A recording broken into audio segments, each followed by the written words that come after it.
We're recording these sessions because you need to take part in all the classes in order to do the certification exam. And I know there's all sorts of circumstances where you might need to miss some parts or all of a session. So we will find a place to put those, and I'll send you a link to those. The other thing is Trevor, our instructor, wanted to get a sense of lunch and what you think about lunch and how much time you'll need. There's the option of a shorter lunch break so that we can finish sooner, or if you need that, how much time is it typically, Trevor? For lunch? Yeah. Normally we'll do like a half hour, but I've had other classes just want to work straight through lunch. So, I mean, it's different for everybody, but this is the first time that I've worked with just municipalities. So I know the rules are different. Normally I have them municipalities sprinkled in. So there's, that they just go along with the masses, but you guys all have your own set of rules. So whatever that is, we'll go by that.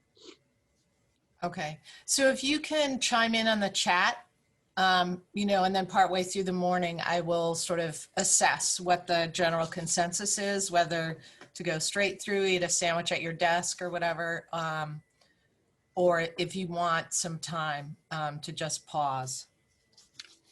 So is everyone comfortable using the chat for that? Yeah? Okay. I'm seeing nods. So yeah, I'm pretty sure everybody's probably familiar with Zoom, but all of your controls are down there at the bottom. So, chat, go ahead and chat. I prefer, because when I'm on the screen, I can't see the chat all the time. So I prefer just go ahead and interrupt me and ask questions. And we'll do that. Otherwise, I will see all the questions in the chat probably at lunchtime and then go back and answer any of those. But I have no problem with you interrupting me as we go. If you don't understand something, if you want some clarification, if you'd like to discuss something else, we can absolutely just do whatever. But just go ahead and interrupt me. But you're going to need to then mute and unmute yourself just so we don't have the distractions of office noise, etc. in the background. So just remember to mute and unmute, and go ahead and interrupt me anytime you feel. Okay. And I wanted anyone who hasn't picked up a book yet, there are only about 3 who haven't. I will put them out on the stoop this afternoon if you want to come by, or let me know when's better for you to come by and get those materials. It's the book and then some inserts. And I also want to say that this training is made possible through a grant from Mass DEP through the Clean Water Act Section 604B program. So we're grateful to Mass DEP for this training. The other part of the grant from Mass DEP will be developing, and we'll start this probably this summer, is developing 5 to 7 designs for BMPs in our region that are tailored to the water quality issues we have, and that can be scaled based on catchment area. So we'll be procuring an engineer for that work, and there's a few people already on the advisory committee. If you're interested in being on that advisory group on the BMPs for the region, let me know.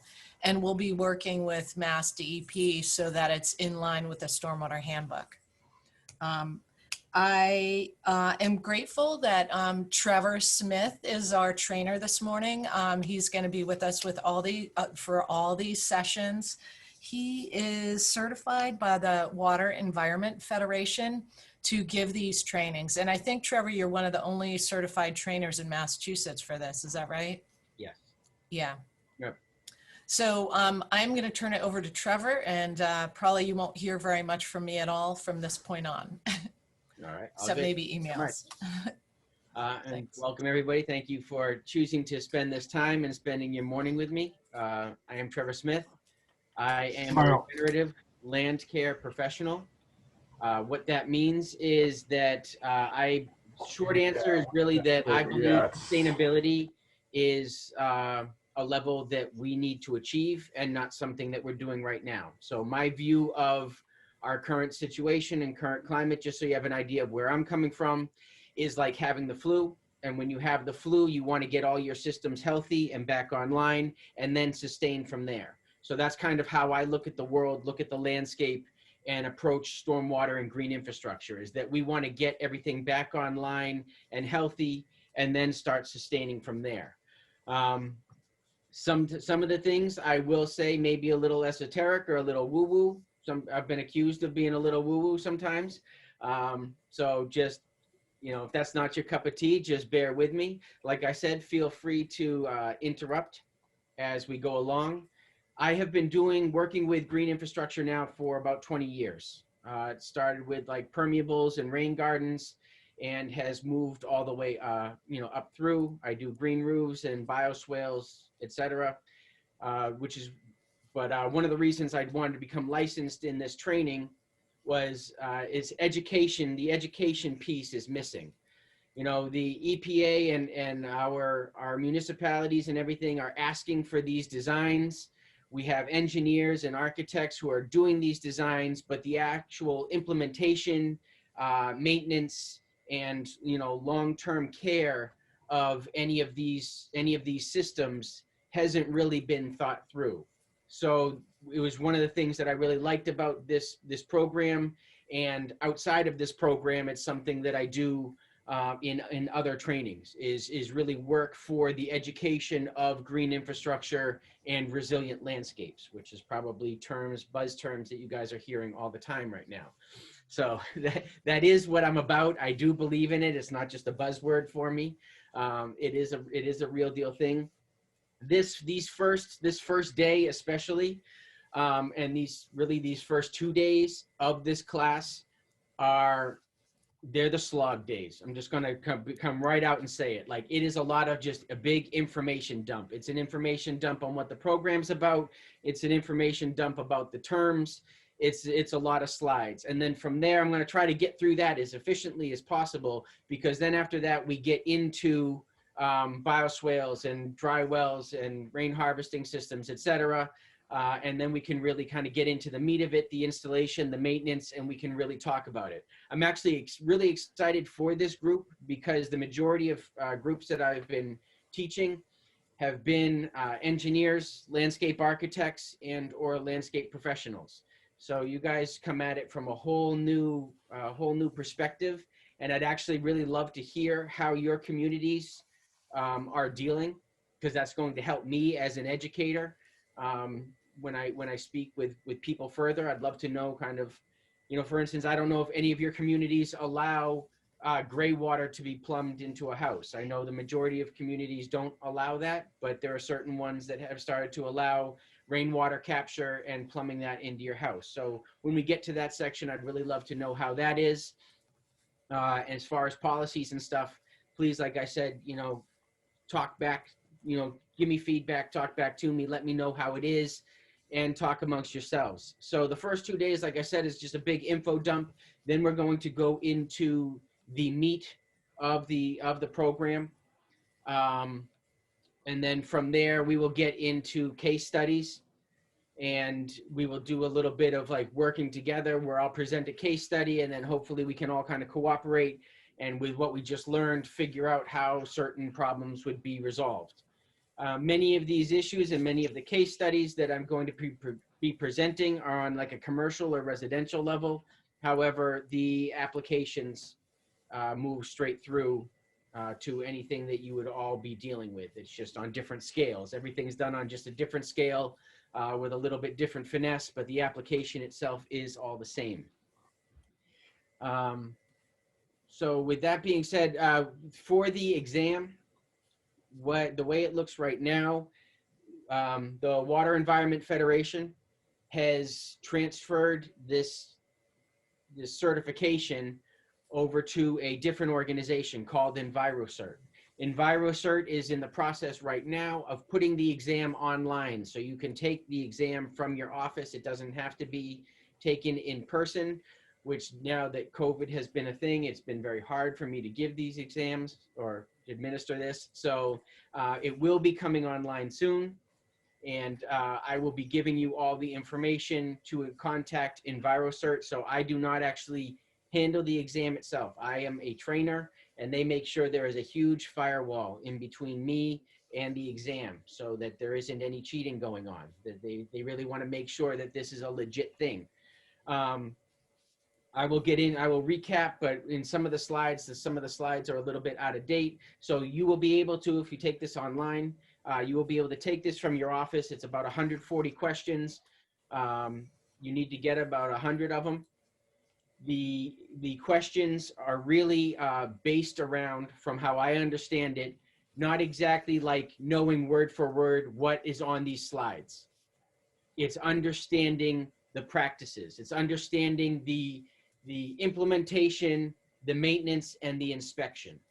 And the maintenance and the inspection is really what I think, where I think this focus is going to be, kind of having these things last the long term.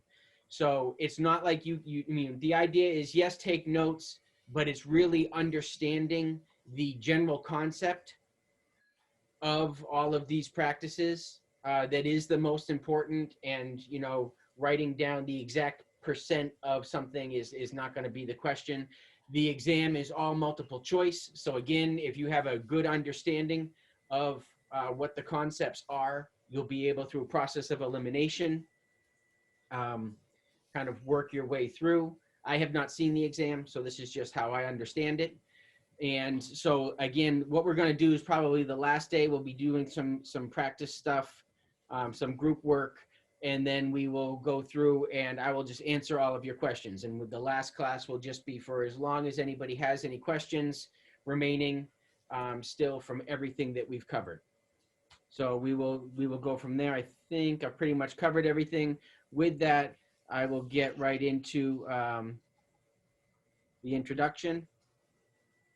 And like I said, this first class is going to be somewhat of a slog, but we will try to get through it, make it happen, and I will try to make it as entertaining as possible, though that can be a little bit difficult.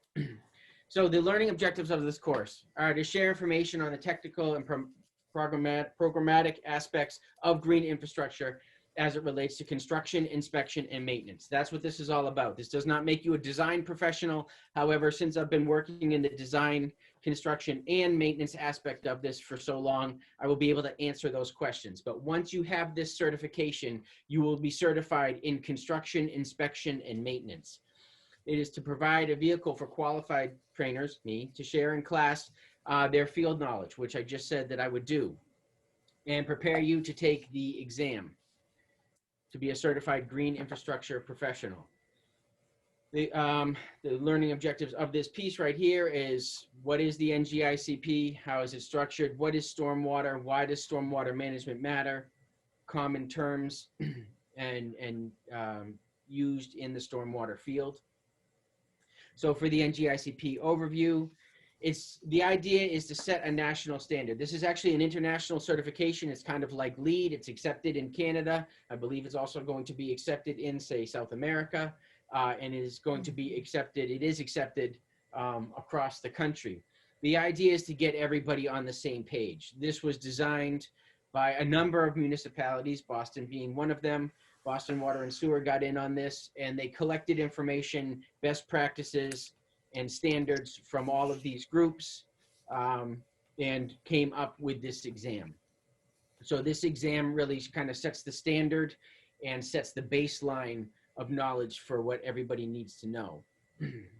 And then there is an aspect of this exam. You are all here to really figure the construction, inspection, and maintenance piece.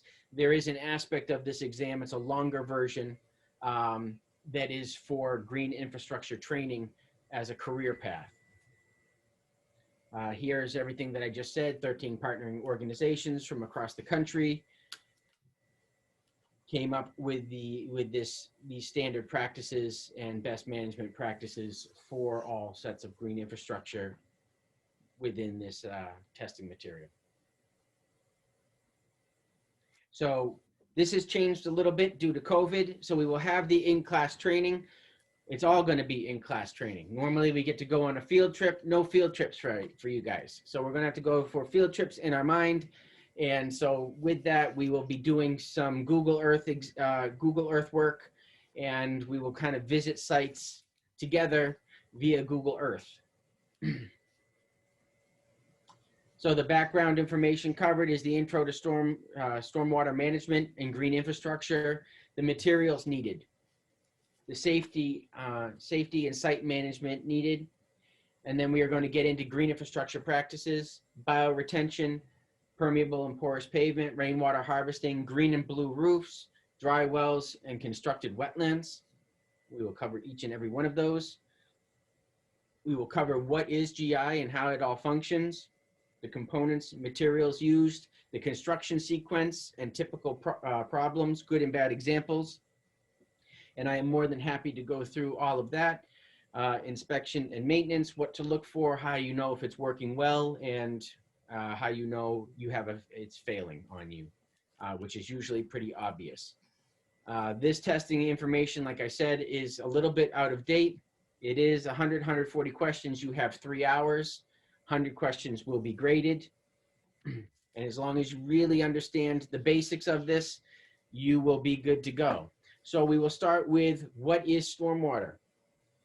Stormwater is water originating from rainfall or melting snow that runs off across the land instead of infiltrating into the ground. Along the way, it picks up pollutants as it runs across the pavement and paved and unpaved surfaces. So for this course and everything, when I'm talking about stormwater, that's what I'm talking about. I'm not talking about the rain falling from the sky. I am talking after the rain has fallen from the sky. Stormwater is the water that is moving along the ground. Why is it important to manage stormwater and stormwater runoff? Well, it is a significant growing problem. It's the #1 cause of coastal pollution and coastal problems. It causes flooding, degradation in water quality, impact in public health. Some of this stuff is very basic. Like I said, just please bear with me. Green infrastructure.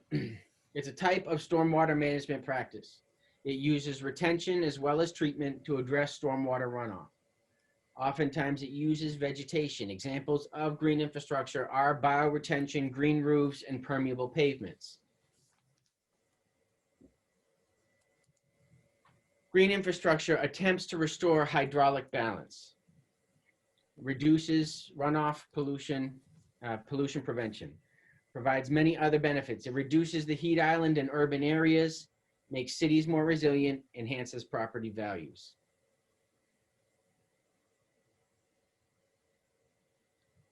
So just common terms that you are going to be hearing in the definitions. Now, if you picked up your book with inserts, you got a glossary which has all of the common terms. Just be familiar with those terms. You also have what is the speed knowledge test, which is what we will be going through, which, how I understand it, really is the most important. And you have a practice exam in there. And that practice exam really does give you an idea on how the questions will be delivered. And from what I've heard, you know, the biggest thing on the exam, just like you'll see in the practice exam, is paying attention to the words and what exactly it is asking. Because there's little ways that the language can get you tripped up. So being familiar with the language and being familiar with the process is how you will pass the exam. I have a very successful passing rate right now. So I'm feeling very confident in getting everybody prepared to do this. Impervious surfaces are hard constructed surfaces such as rooftops, roadways, and driveways. Retention practice, a stormwater practice that captures and retains runoff. Infiltration, a stormwater practice that captures runoff or precipitation and allows the water to soak into the ground. A bioretention facility is a shallow vegetated basin that treats runoff, also known as a rain garden or micro bioretention. A bioswale is a shallow vegetated opening that channels runoff, also known as water quality swale or a grass swale.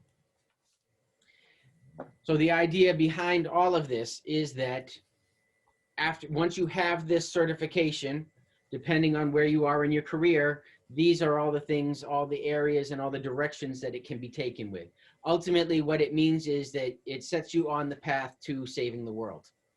So whether you are a designer, a maintenance professional, an inspector. It really comes down to everybody gets to put on a cape and work on saving the world.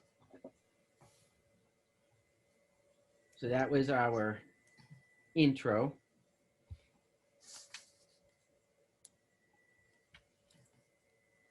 Trevor, Yes. can I ask a question? I'd never heard the term microbioretention. So microbioretention, you're asking what it is? Yeah. Okay, so microbioretention is if you wanted to give a fancy name to a rain garden. So it's small scale bioretention, which may involve constructed soils.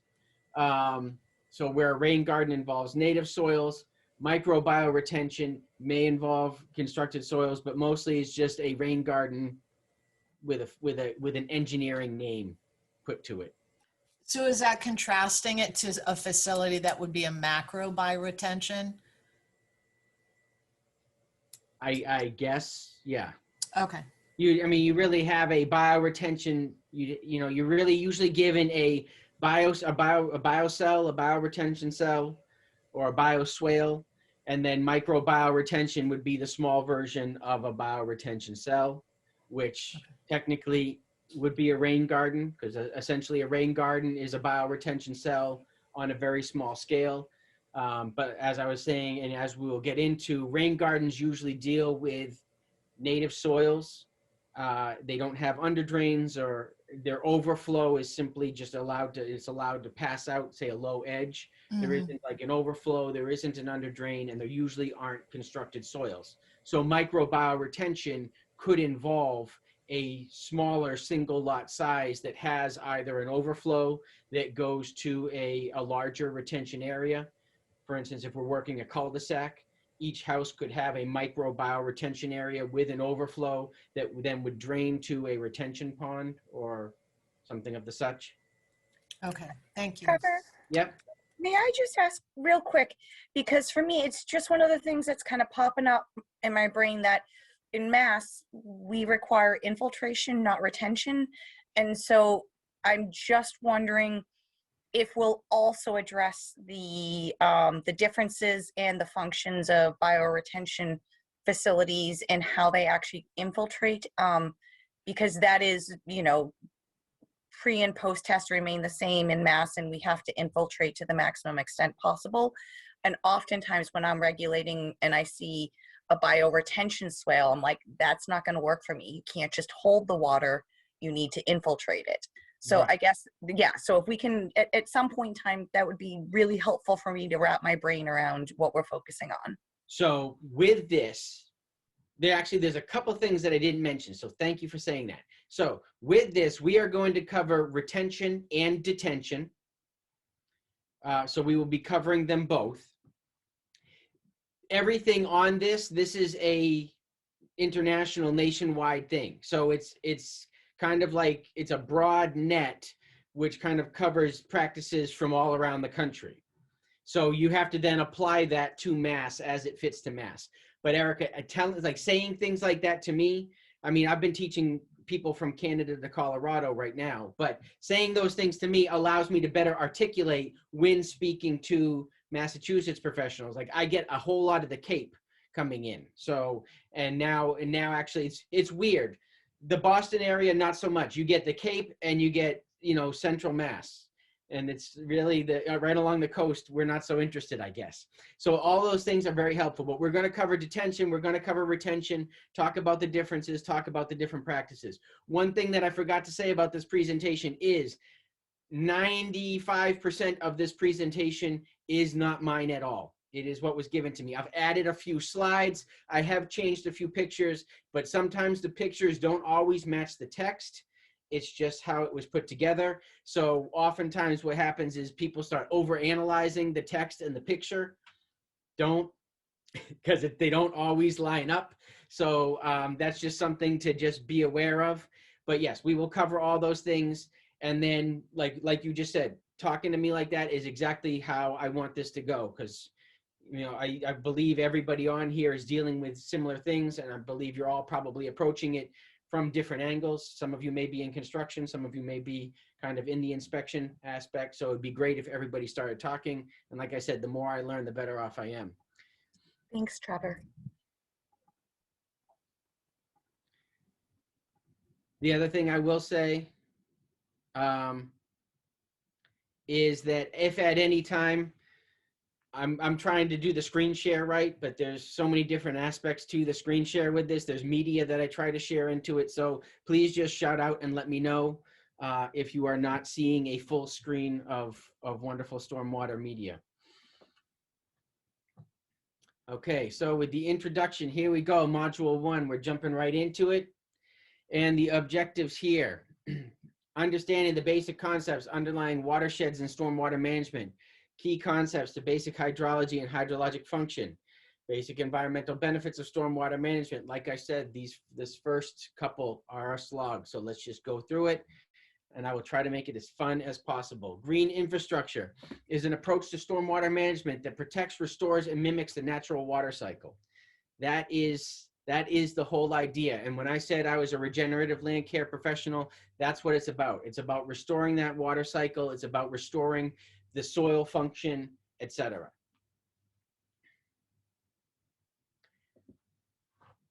So, watershed basics.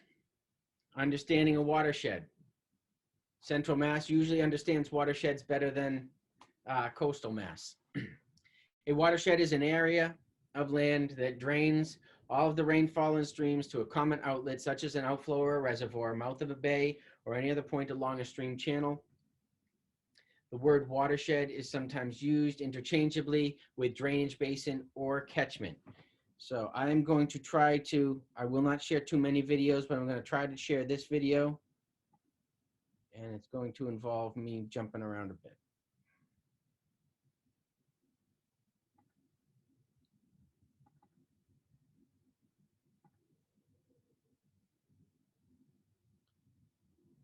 Are you able to see that? Probably not. Real quick, if anybody could just let me know verbally, because I can't. Yeah, it's small at the bottom of that slide. Yep. Small. It should be small in the middle of the slide. I just don't know if I need to go Yeah. out and come back in. All right, we'll just share this real quick. A watershed Of is what a a region watershed of land is. that drains rainwater and snowmelt into The video is not running. The video's not running. All right. Watersheds vary greatly. In shed is a region. Let me try this again. Like I said, it's a lot of shifting in and out, so I apologize.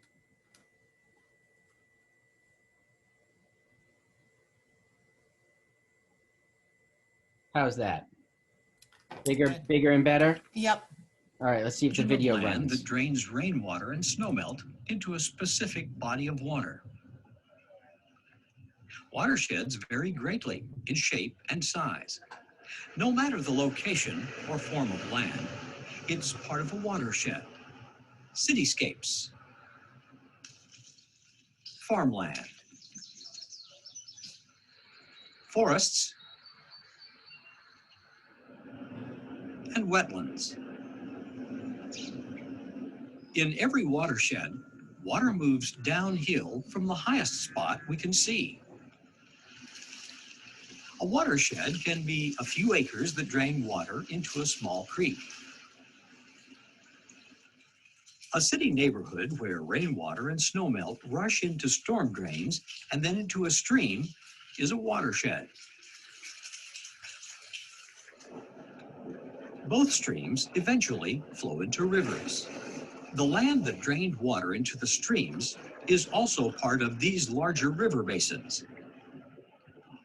And it doesn't end there. This is the watershed for a vast area, the Mississippi River Basin, the largest watershed in North America. Water from almost half of the land in the continental United States drains into the Mississippi. The water continues to move downstream to its final destination, the Gulf of Mexico. The moving water in this enormous area ties both the watershed and its living organisms together. Each acre of land, every creek, and every river is unique and essential.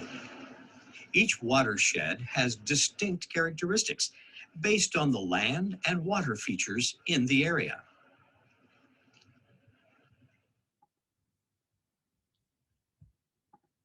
Non-stop action. All right. So anyhow, that just gets us all on the same page. Something that we all kind of need to know and need to acknowledge about our towns and about our areas is that through the Industrial Revolution, we made a few mistakes. And so much of what green infrastructure is about is kind of mitigating or correcting some of those mistakes we made. For instance, we changed the shape of the Mississippi River, and that has caused some of the problems that we have. We, in our local areas, put a lot of our streams, our brooks, our creeks, etc., into pipes, and that has also caused some of the issues that we have had. It is okay that we have made those mistakes as long as we know how to fix them and make an attempt to fix them on the other end. What is a drainage area? Well, this is the contributing area of land that drains to a specific point, which we were just talking about. Either via surface runoff, open drainage ditch, or pipe systems. So this is the idea we were just talking about: watersheds, drainage areas, and basins. Watershed basics. So the surface waters are the waters originating from rainfall that are found in rivers, streams, springs, seeps, ponds, lakes, wetlands, estuaries, marine water, and drainage facilities. So that is all the water, of course, that is right on the surface. Again, these are terms that you're going to need to be familiar with. You may or may not have like an image in your exam. Like I said, I haven't seen the exam, but there may be like all of these names in here and one missing and being like, what's this one? So it's just good to know kind of what each one looks like.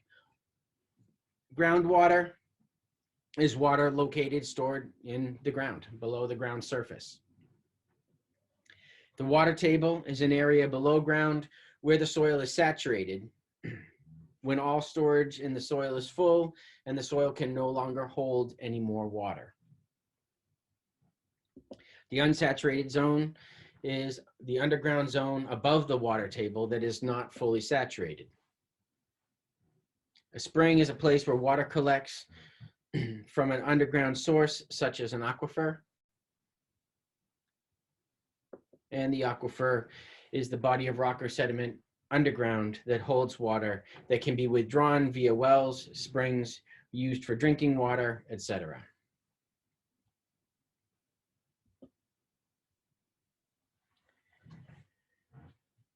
Pre-developed conditions of the hydrologic cycle. Precipitation is delivered by rainfall or snow at various intensities and durations at the time of year, depending on the location. Some regions, like the Pacific Northwest, overland flow components in a minimal subsurface flows that can take hours, days, weeks, and subsurface. So this is the biggest thing. This is one of the things that I try to teach all my classes, is that originally in the native water cycle, water took hours or weeks to make it to the stream and or river. And the river is fully designed to accept all of that water as it took hours or weeks. With our current water cycle, as we will learn, the water is making it there in minutes, and the river, Mother Nature did not size the river for all that water to get there in a matter of minutes and hours. During dry periods, streams and wetlands are maintained by snowmelt and groundwater. The pathways of water, so the natural pathways of rainfall. Infiltration, storage, runoff, evapotranspiration, and interception.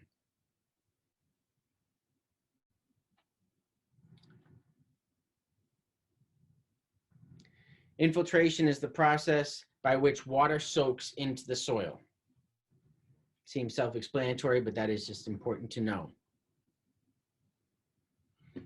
Storage is water that's held or locked up in its present state for a relatively long period of time. Short storage, days, weeks, occur in surface waters such as rivers, creeks, ponds, lakes, canals, etc. Long-term storage is up to thousands of years deep in groundwater or ice.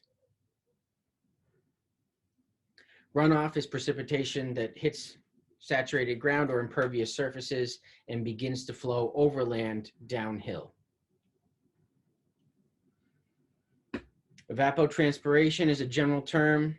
There's the sum of evaporation and transpiration. So you have evaporation, which is the process of liquid water turning into gas or vapor, and transpiration is water being released from plants via the leaves.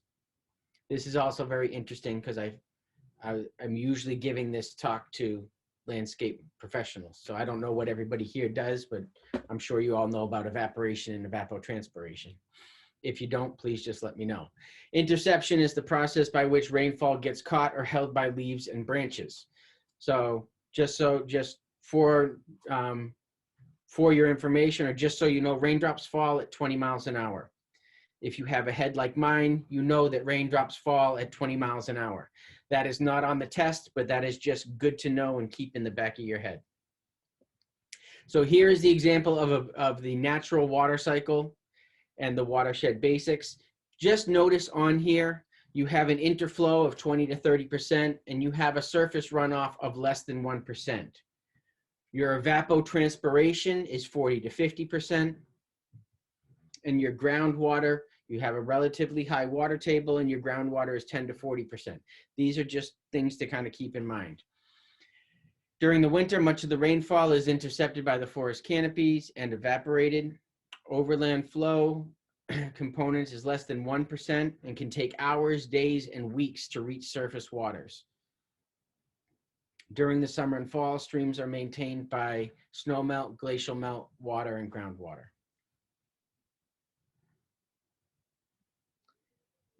So now we're getting into stormwater management. As we talked about, what is stormwater? Well, it's water originating from rainfall or snowmelt that runs across the surface. Along the way, it's picking up pollutants, sediment, heavy metals, etc. This is where we come in. As we know, and as you know out there, as we know from here, it's very basic, that our land coverage, our compaction, and our built environment has changed significantly over the years.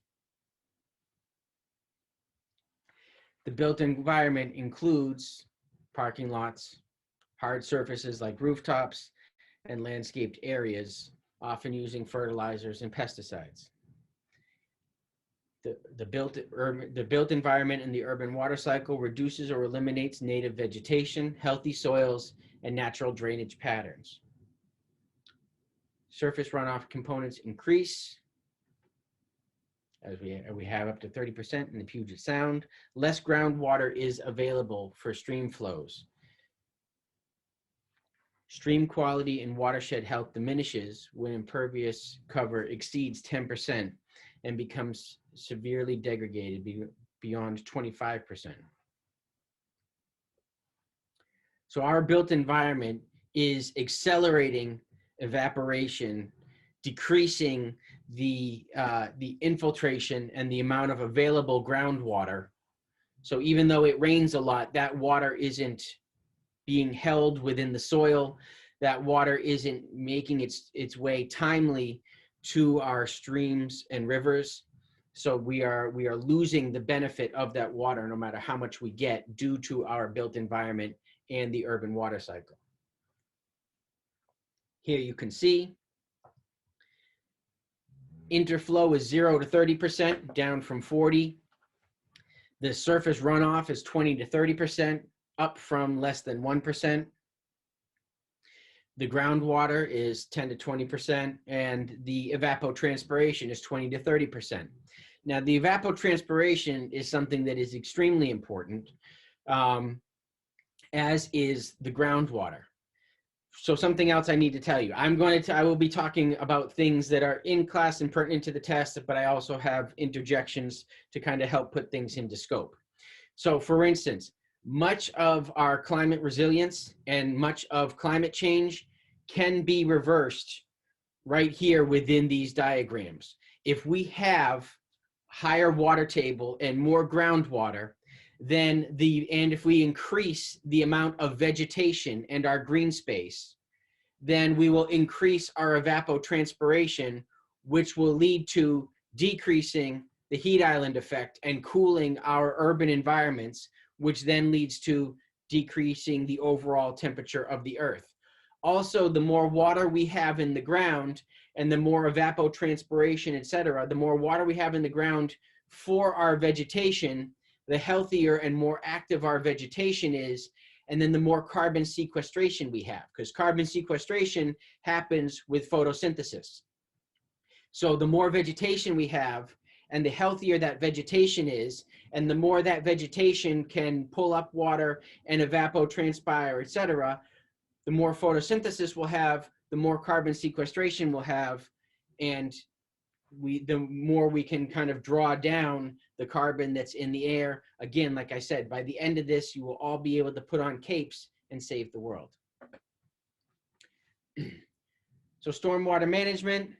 Why manage stormwater? To maintain public spaces and infrastructure, ensure public safety, prevent flooding, prevent erosion, protect fish and other aquatic life, protect recreational use, and meet the Clean Water Act. This right here is one of my inserts, and this is normally, if we were all together, you would all have a plate of bread and a plate of flour in front of you. You do not now, so you have to just watch. What this represents is the flour represents standard soil, just dirt, unprotected soil or compacted soil. And the bread in this situation represents aggregated soil, decompacted, healthy soils.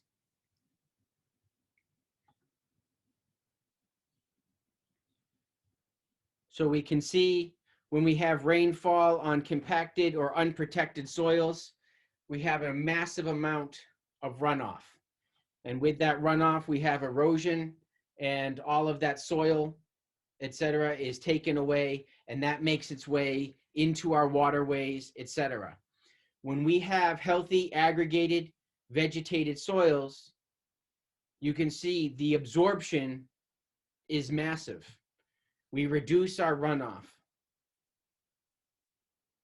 We increase, of course, as you can see, we increase the soil's potential to hold that water.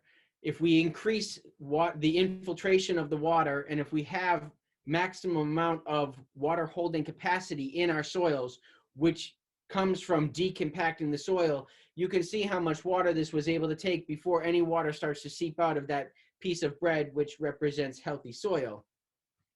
So in just noticing that, if we can do that, then we reduce flooding and we improve water quality.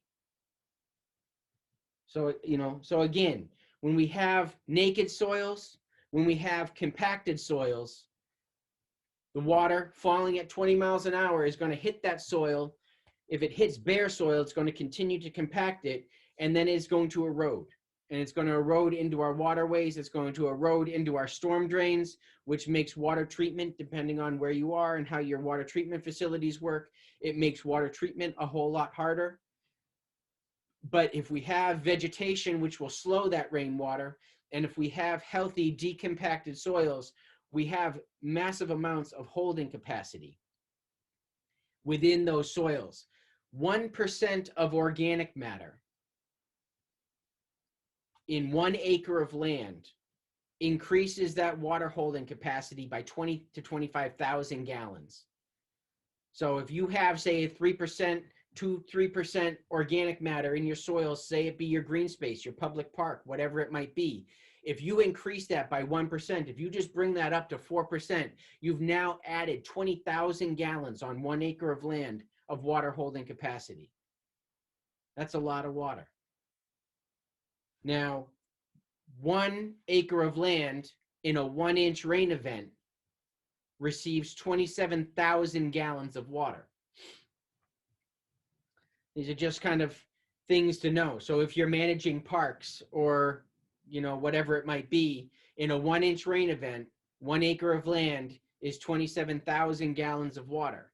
Now, to make that a little smaller, which is what I do for like my residential clients, on a 2,000 square foot roof, that same inch of rain is 1,250 gallons of water. So it just kind of puts into perspective, like when you think about like a mall parking lot, if you think about Foxborough Stadium, how much water is actually running off all that acres of parking lot and all the acres of roof that are there. That none of that will be on the test. Again, that's just to help put things into perspective for you.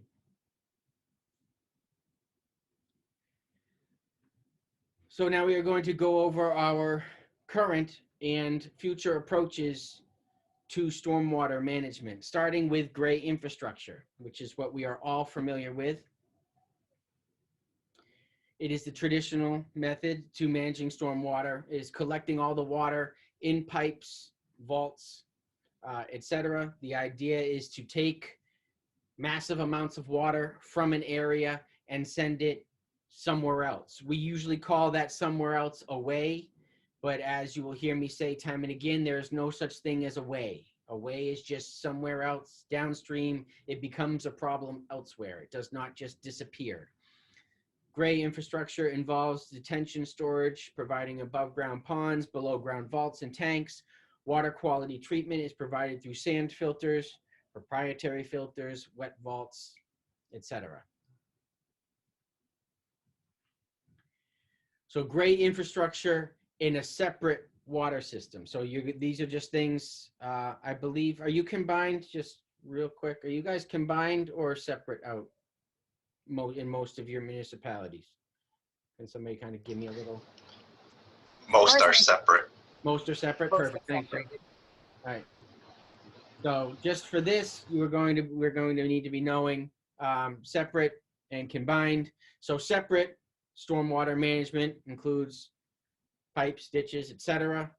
And all of that water drains directly into our waterways and does not go to a wastewater treatment plant.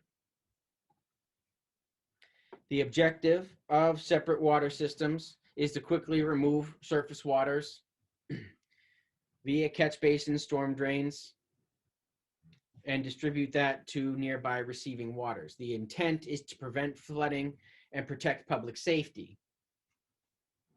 Separate pipes from sewers definitely reduce the costs because you are not treating all of that water. However, because you're not treating that water, all of that water is going untreated and unchecked into our waterways. The basics of combined sewer systems, which is what I deal with a lot out this way, includes all of the same pipes, ditches, etc. But they are all then combined, as you guys all know, which is great because I don't necessarily have to explain all of this to you, how this whole thing works.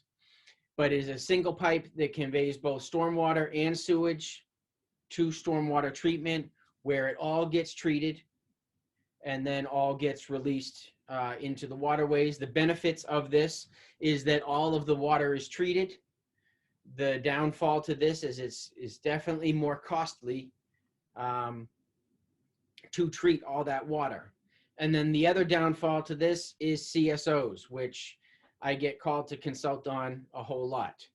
In large storm events, there's a significant amount of stormwater that is entering those sewer lines.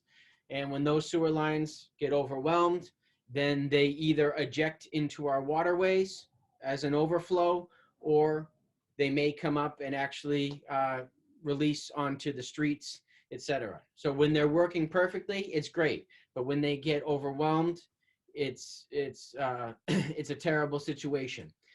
One of the problems that we have, at least I can speak for out here, is that our water infrastructure is extremely antiquated. I live in Arlington. Arlington's pipes and sewers are about 80 years old. Same in Belmont. And I can tell you that the water usage and the amount of impervious surfaces have increased quite a bit in the past 80 years. The ecological impacts of gray infrastructure is too much water can reach the streams and wetlands and cause severe erosion and degrade habitat. It's too much water moving too fast, carrying too many pollutants. Contaminants are carried in the stormwater, polluting the receiving waters in separated and combined systems. So in the separated systems, it's just going straight in. In the combined systems, when you have an overflow event, then you have all of that sewage. So then it's even extra dirty heading into those waters.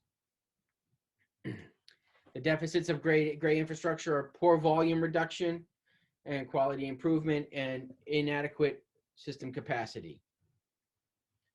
Ponds and vaults. Erica, this is for you. Thank you. So for ponds and vaults, and this is the terminology, again, you guys may understand this, other people don't always. So we have retention. The idea of a retention pond is to collect and hold surface and stormwater runoff between storm events. And that water is released by evaporation, transpiration, but very little infiltration into the ground. The idea of retention is to hold that water. Then we have detention. So the way I describe this to everybody else, you guys may totally understand this because like I said, this is a whole new audience that I'm presenting to. So please forgive me if I'm a little too pedestrian for you. So detention, you think of it like school. When you get detention in school, they hold you temporarily and then release you. So that's how I teach everybody to learn detention and retention. Retention, you're just being held. Detention, you're held temporarily. The idea is to collect and hold surface waters and stormwater for a short period of time and then release that into receiving waters or a storm drain system.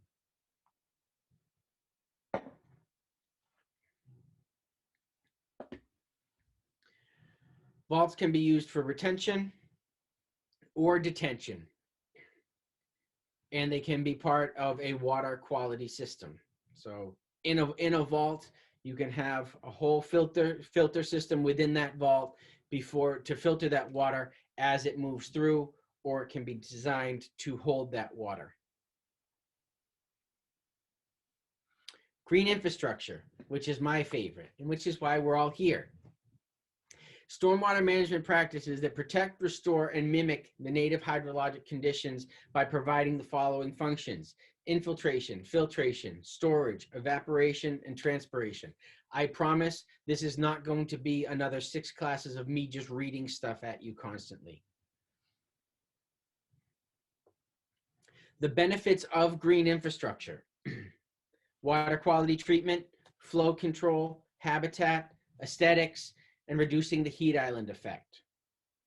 The difference and the idea with green infrastructure is to handle the water where it lands, as it says right here, manage the water near where it falls.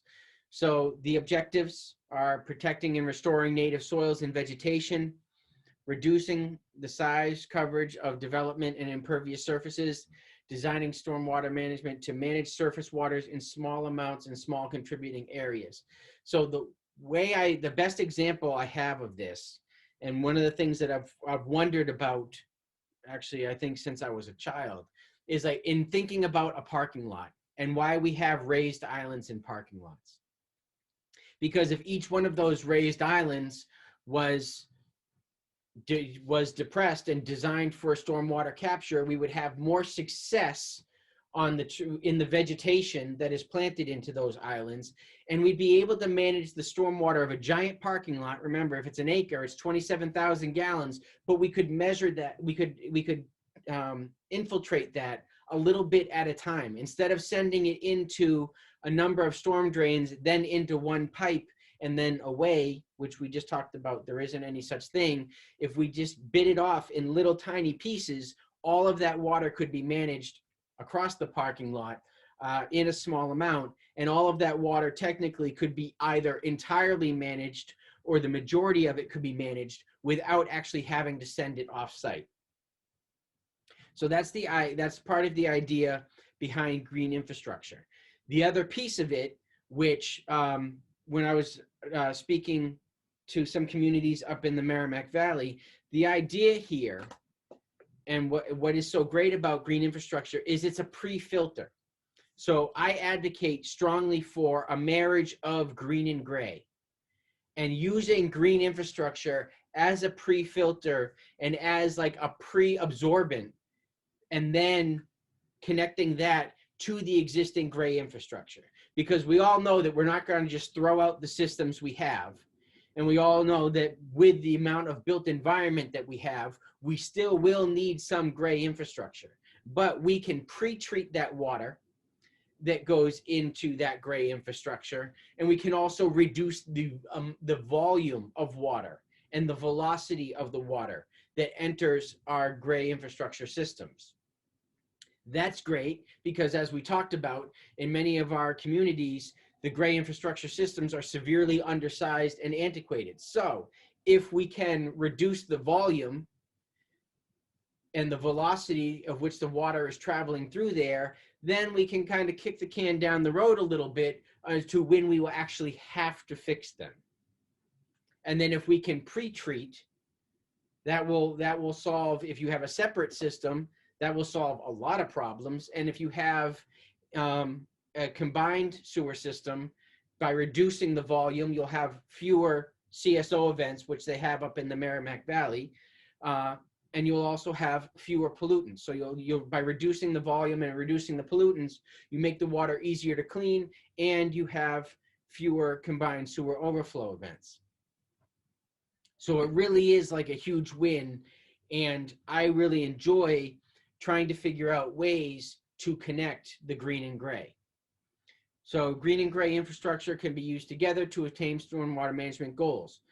Oil and water separators used to separate oil and solids can be used for pre-treatment. Sand filters can be used to remove particles from runoff through settling, filtration, absorption, used for pre-treatment for GI, or vice versa. So module 6 is going to cover bioretention, which is my favorite. That and permeable pavements are the two things that I do the most of. It's where I have the most experience, and I feel are the two areas that can be most easily deployed for a large reward. So bioretention cells and swales, we'll talk about rain gardens, vegetated curb extensions, bioswales and vegetated swales, bioretention planters, and tree trenches. And as you can see over on the right, you can see the functions there, and you can see the benefits there. And habitat, I don't know why that's not checked, but that should be checked because it is excellent. Module 7 is all about permeable pavements, porous asphalt, pervious concrete, permeable pavers, open cell and grid systems. As you can see, that doesn't really provide any evaporation or evapotranspiration, but you have the water quality storage and treatment within there. 8, we're going to cover rain harvesting, something else that I do quite a bit of. That's all about water storage. Then we will do talk about green roofs and blue roofs. This is something that I don't know if it's being deployed in your communities. I work mostly on a residential scale. When it comes to green roofs, there are plenty of other in my area, larger green roof companies that get those large municipal or commercial contracts. So I work on a smaller scale with those, but they really provide the gamut as far as things are concerned. We'll talk about dry wells, which is all about infiltration and storage. This is something that works extremely well. Oftentimes on residential properties, I find where space is limited, but you need to infiltrate that water. And then we will talk about constructed wetlands, which is, as I say to everybody, this is my dream. So if you guys have constructed wetlands, if you are going to build a constructed wetland, please let me know so I can at least watch it go in, because this to me, I think is just super cool. This is like all my favorites put into one. So if anybody has or is working on constructed wetlands in your area, please just let me know so I can just at least watch the process happen. Advantages and opportunities within green infrastructure. Improve flow control on poor soils. Redundant facilities, more resilient to damage. engages public stormwater management issues, combines stormwater management with aesthetics and landscaping. The challenges: more detailed site assessment is necessary. Community acceptance is necessary, although that is actually reducing. I'm finding communities are more receptive to green infrastructure. It's new and different. Nobody really likes change, and I understand that. More precise design knowledge is required to integrate GI into residential and commercial developments successfully.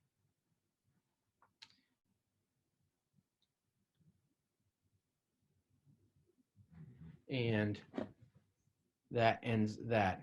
So does anybody have any questions thus far?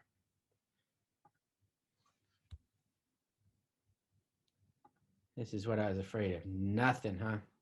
Either you guys know it all or nobody wants to talk. All right. Well, I'm just going to go with you know it all, because then I know you all are going to pass, and it's going to be awesome. Just kind of by show of hands with anybody who's on here, how many have actually implemented or working in green infrastructure currently? Just kind of giving me an idea of anybody kind of sort of. We're getting there. All right, that's all good. Beautiful. Then that makes this even better.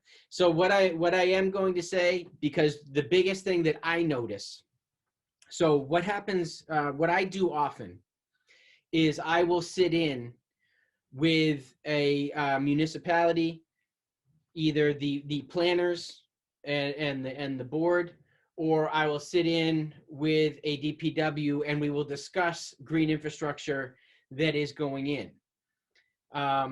And what I get from kind of all angles really is the change piece. So that's what I have found is where I see the greatest resistance, is that this is something new. It's either a new maintenance practice or routine that people don't necessarily want to adopt, or they're hesitant about adopting, which we can discuss that, because it's certainly not as scary or as bad as you think. And especially I find people don't give enough credit to nature to do any of this, to do any of the filtration, to do any of the cooling. People just seem very insistent that we need to intervene in some way. We need to do something to actually make the water clean or the like. And that nobody believes that any of these practices necessarily can do what we want them to do. And hopefully by the end of this, you guys will definitely all be thinking differently of it. So yes, does it involve maybe a new practice? But I liken it to this. I liken it as to adopting green infrastructure is like putting on your left shoe first. If you always put your right shoe on first, it's just like putting on your left shoe first. If somebody asked you to start doing that. Is it a little weird at first? Is it a different part of your routine? Absolutely. Do you still leave the house with both shoes on? Yes, you do. You still look as good, as you would either way. However, you kind of have to adopt a different routine. It is what it is. I recently sat down with a DPW. We talked about there is a parking lot going in, and they are going to put a bioswale in. There was a lot of pushback or anxiety about plow patterns and how are we going to plow and how are we going to salt. And we talked about how the design actually has an area to push the snow. You can't necessarily just push the snow everywhere, because then you may undermine the actual facility itself. But so you need to change your pattern, and or with certain things, for instance, when we're talking permeable pavements, if you're used to sanding, well, you can't sand a permeable pavement. That will clog the pavement, so you need to change that pattern. Erica, go ahead. May I ask, Trevor, have you had any luck with, a lot of people here, I believe, are municipal employees, and I've actually been super impressed with the people in Pioneer Valley and their attitudes towards green infrastructure. I mean, most people I've met have been like, well, yeah, it costs less, it looks better, this is great.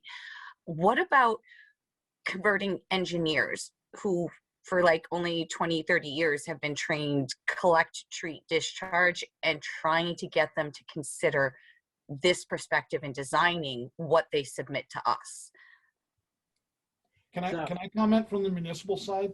absolutely. It's not that we're against the green infrastructure. So you say no curbs, let it roll into the green infrastructure. So we're working on a project with our brand new senior center. But the problem is I need to protect bad drivers from driving in these bioswales, and I need to do snow removal. As far as porous pavement goes, now we need to invest $250,000 in an air sweeper. So, and then, changing filters in some of this technology. So it's not that we don't want to do it. It's funding that we're getting less and less workforce to do it. It's always, as people retire and stuff like this and going through COVID, we're not getting workers to do this and or the equipment to do it, to maintain it properly. So it's not that we're opposed to it, but porous pavement, we've switched over to salt because, sand is bad. But now I need a new $250,000 sweeper, which now I need 2 sweepers. So now I need 2 employees to do it. And now there's added inspections because we do have a development going in town that's going to have the filters and things like that. And so that they got to be changed quarterly. So this is going to be a big change for cities and towns going forward. And there's a huge cost. I think that's the thing. We're unwilling. We can't. And I hear you, and I really hope, I am certainly not dogging anybody.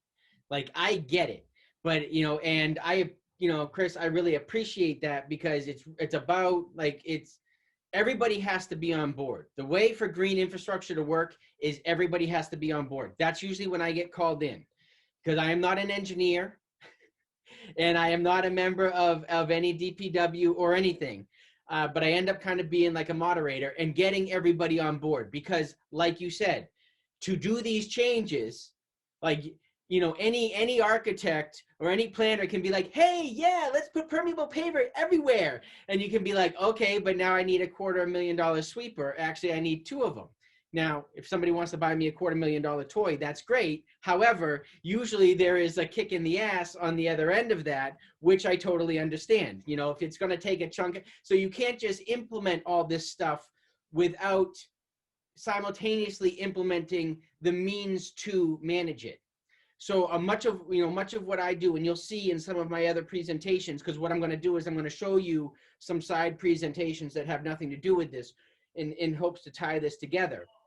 But what I've done is I've taken grants, say like from the EPA, and in doing that, I've tried to simultaneously, like, we've installed rain gardens or maintained rain gardens in the attempt to train the workforce that could be hired by parks or whomever to then continue to maintain and install rain gardens. So but we can't have one without the other. You can't just put in a bioswale and then not have anybody take care of it, because it will fail. And so you need to be given the tools, you need to be given the support. That's absolutely true. I'm 100% with you on that.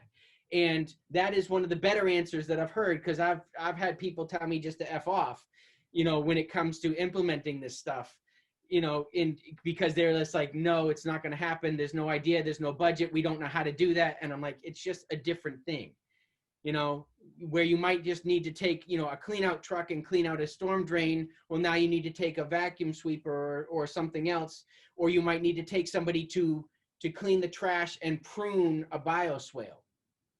So no, you don't need that truck anymore to clean out the storm drain, or you need it less, but now you need somebody who knows how to, or who is able to, willing to pull all the trash out and maintain a bioswale so that it doesn't get too overgrown, etc., which comes down to more of like a landscaping thing. So like I said, all of this, to make this successful, it does require a change. Like I said, you're going to have to put your other shoe on first. It does require a change. It still will be equally effective, but where I've found the fall down, and you just highlighted that perfectly, is that people are demanding that we do this, but there isn't any backup. And where I find much of this fails is, for instance, it happened here in Arlington. They were like, oh, we're going to put in all these permeable tree pits. And I'm like, great, what's your maintenance plan? They're like, we don't have one. And I'm like, well, those are going to fail in no time. And your trees are then going to die, etc., because they can't get any water. So just doing this stuff to say that you did it isn't going to work. And installing any of this without a plan isn't going to work. What I try to tell people, and where, the picture I try to put on this is, installing like a bioswale or installing permeable pavements is like installing an HVAC system, or we can even use just using like your car. Like if you don't change the filters, if you don't maintain it, the whole system fails. If you don't change the filters on your HVAC and maintain it, the whole system's going to fail. And the thing is, so people look at these things like they're landscaping, but they're more than landscaping. They're actually functioning systems. So they need to be maintained. You need to maintain a bioswale just as you would the HVAC system or whichever, and keep it up to date and keep it functioning. That will require either new skills or changing things around, and it might require, in certain cases, like with a sweeper, you know, a new piece of equipment, and you just need to be backed up for that. Dave, did you? Trevor, can I jump in a second? Yeah, please do. I am an engineer, and it isn't only the toys that is a problem. It's the competing design problems, and you have to use engineering judgment. For instance, putting these infiltration swales or whatever right close to a pavement is asking for trouble. I've got a brand new road that we put in 2 years ago, and this year there is a huge frost event. So I can design a road that'll last 50 years. Drainage is the key. You've got to keep the subgrade drain in the Northeast where there's frost action. And here we are talking about putting water back in. What that does is going to destroy all these pavements that we're trying to maintain. So there's an engineering judgment there. You can't have everything. You've got to use it with discretion and pick your areas and realize that everything isn't perfect, but you have to sacrifice certain areas to get the best of both worlds. I will agree, and I also think that it's an opportunity to be a little more creative. And I don't think that you can simply, again, kind of as I was just saying before, you can't say, we're going to put a bioswale here. You need to think it through. And in one of the slides that we just saw, it said that green infrastructure requires a little more site assessment and a little more, like, you just need to be more thoughtful. It's not as easy as rip a trench, throw a pipe in it, call it a day. So you need to think about new maintenance, and you need to think about when you're infiltrating. Also, when you're infiltrating, you need to infiltrate properly. You know, so you need to make sure that you're infiltrating that right. And you also need crews, the installation teams, which I'm working with Mass DOT a little bit on. The installation teams also really need to know what they're doing, because I've been called in to fix bioswales for parking lots that were built upslope from the water they were supposed to be catching. So that I get called in and they're like, this isn't working. We just spent, $250,000 to put this bioswale in and it doesn't work. And I'm like, well, it's got all the right plants and it's got all the right soil. But if you notice, it stands 6 inches higher than the water it's supposed to be receiving. So that's the problem. So you hired the lowest bidder and they stood there and they said, okay, all the trees are in the right place and we have the right soil blend. But if they knew what it was supposed to do, then they would have been able to install it properly. So there's a lot of moving parts here. And again, I'm not dogging any Department of Works, and I'll never dog any engineer. However, I've received healthy amounts of pushback and been called some wonderful names by all of them. So I will kind of speak my mind about it. Erica, go ahead. Yeah, I just wanted to point out that I think many of us know that in Massachusetts, we're being required to have stormwater management construction bylaws. It's we have to at least regulate over an acre of disturbance, but like Belchertown has chosen 10,000 square feet. You can choose a little bit more. And the approach that we're taking is that if we can have the green infrastructure and infiltration on individual sites, single family homes, businesses, that there's a lot less on the roadways for the DPWs and the engineers to deal with, because, Dave makes a great point. I'm so sorry, I think it might have been Chris, about funding and stuff, but that if we're working on promoting green infrastructure on individual private properties so that the road, it never gets to us, we reduce what we have to design for in the future. So I guess I'd love to manage to get not DPW engineers, but let's say people designing businesses, single family homes and all that, to stop thinking about the collect, treat, and discharge, because if we can keep it on their property, then the larger municipal concerns are smaller. 100%. You know, and Boston, I know Boston's starting to do that for new construction, but like if say over the past 10 years or longer, every new construction, the requirement was keep all your water on your property, we would have the flooding would be reduced. So many of the problems would be reduced. And again, with green infrastructure and much of this, it's a whole lot easier for me to take a 1/4 acre lot and maintain all that water than it is for me to take an entire street and try to do something with that water. You know, so it's just like if we start taking it off in little tiny bites, it's a whole lot more digestible and it doesn't cost as much. But you know, so there's so many levels to this, and this is the exact conversation I was hoping we'd have, because there's just so many levels to this, and there's so many different levels of frustration. And one of the ones that some of the frustration I've heard a lot is I don't feel like I'm supported, or you know, Dave, is, as you said, it's like you're asking me to jump through hoops that just aren't really possible to do. And so there is a happy medium, and I do believe this can all be successful. Hopefully, as we go along with this, you'll start thinking of ways, and this will become fun. To me, this is fun. To you guys, this may not be fun. To me, it's fun. It's fun to try to think of ways to marry green and gray. It's fun to try to think of ways to make this successful and to maximize, take like a real little design and really maximize the environmental potential of it. And that includes like planting natives and all that plant stuff that you guys probably don't care about, but I think I geek out on. So like, I mean, that's like really cool stuff right there that, you know, that I like. So there's so many ways that we can do this. And I look at it as a challenge. And would I like to see, you know, Massachusetts or, you know, New England really shine as far as green infrastructure is concerned? Absolutely. That's why I'm standing right here with you guys right now. That's why I give these talks so often, is because I'd really like to see that. Everybody says, oh, Oregon, you know, Seattle, they're the stormwater darlings. They're only the stormwater darlings because they got sued. They got sued, you know, the feds sued them because they were so bad, because their waterways were catching fire all over the place, and the pollution was so bad that the government sued them and said, clean up your act. Now they clean up their act and they're like, oh, look at us. And, you know, it's just, but you only like that because you got caught. You got caught and you got made to be like that. So what I would like is I would like us to just do this because, and to do it because it's the right thing to do it because we need to do it because of all the benefits. And that just, again, it's going to take a whole lot of different kind of thinking, etc. And that's why I'm kind of like the cheerleader, rah, rah, and we're going to get this going. So I see Bob's hand up. Yeah, Oh, if I'm I could sorry. make 2 points. One, to reinforce what Dave said, groundwater and pavement is the kiss of death.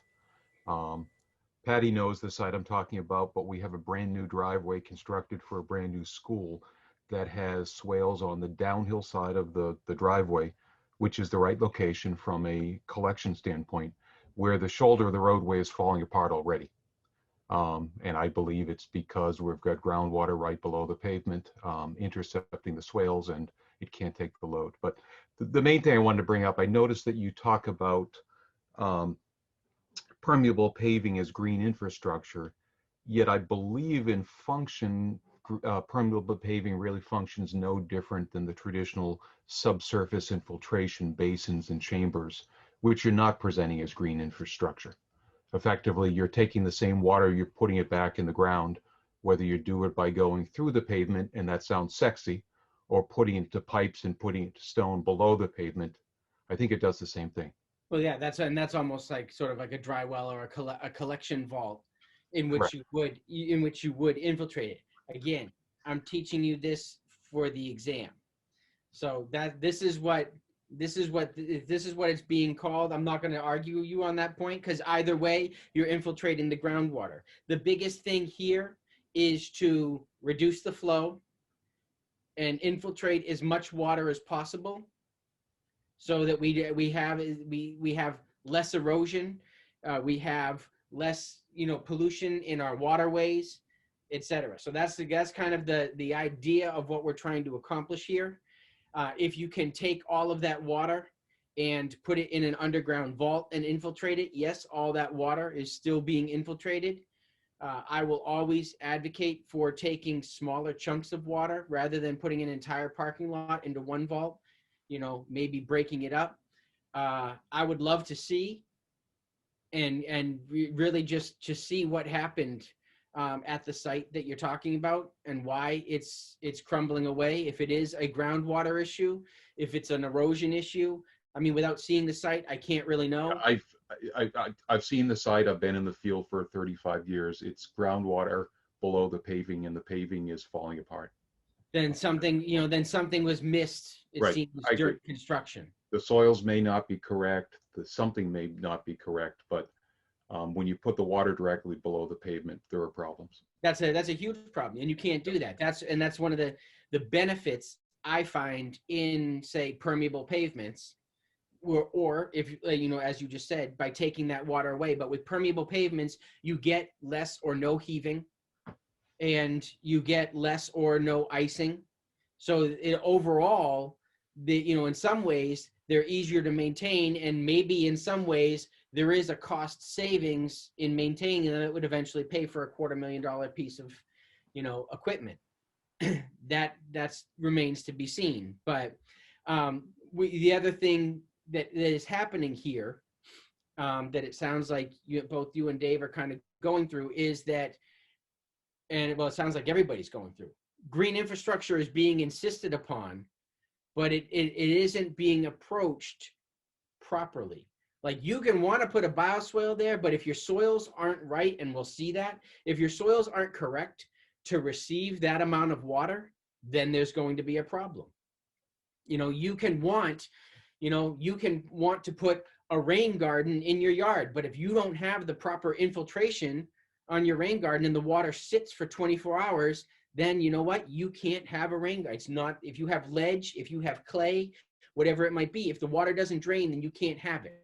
So we can't say green infrastructure just because. We have to say right process in the right place for the right reason, which is similar to my landscape classes, which is right plant, right place, right reason. So it's a very similar thing. It's you pick your green infrastructure, but you can't just put it in just because. It has to be thought through. And that's one of the downfalls and the pushbacks to this is because you can't just blindly go at it like we would with gray infrastructure. It has to be a little better thought out, and you can't put it in just because. So all of these kind of these arguments or these pains, I'm totally hearing you, because it's what I find is happening all over the place.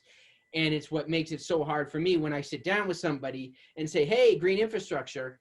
They're like, you know what? No, because my driveway collapsed. You know what? No, because whatever, trash, invasives, weeds, or no, because it costs too much. So there's a way we can go at this. Go ahead. Yeah, and I would say there are design failures in green infrastructure, and we're clearly learning about that, and design is evolving.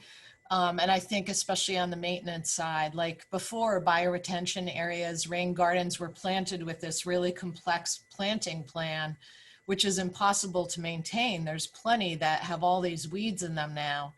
And UNH really recently did that analysis and said you could just use tall grasses. You get better infiltration in those facilities because of the deep setting roots of the grasses, and then it's much easier to maintain. So I think we're on this learning curve, and there's some painful lessons along the way.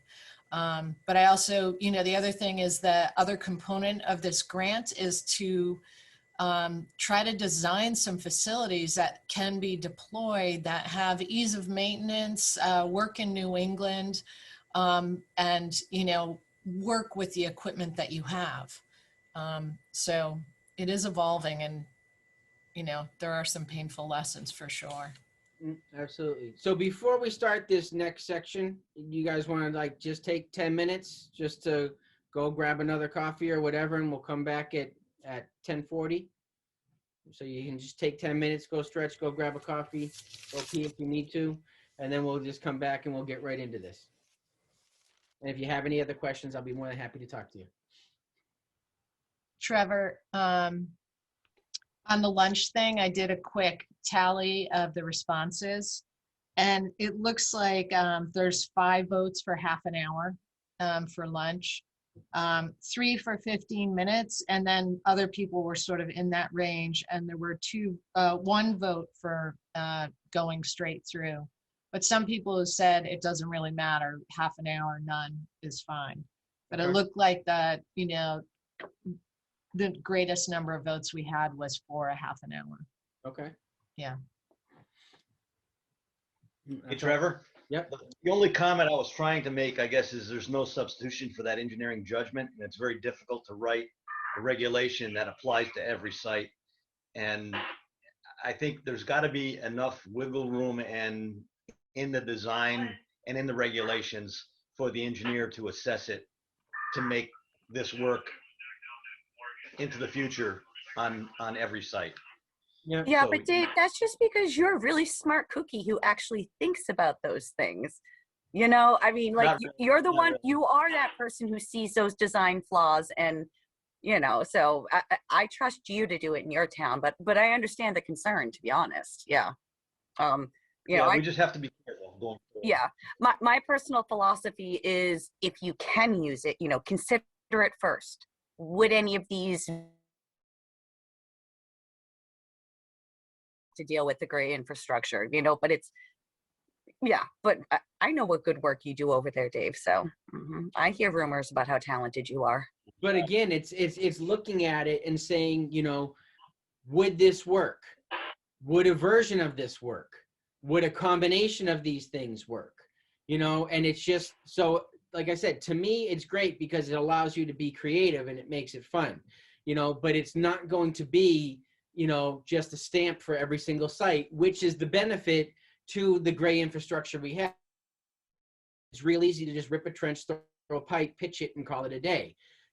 That's real easy, but that's also got us in a whole lot of trouble. It's got us in a lot of trouble with our water quality.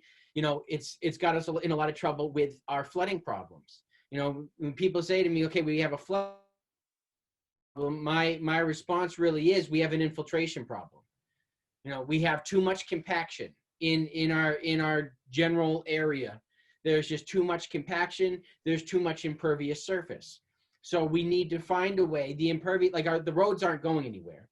And so, okay, we have to figure out a way to manage those roads.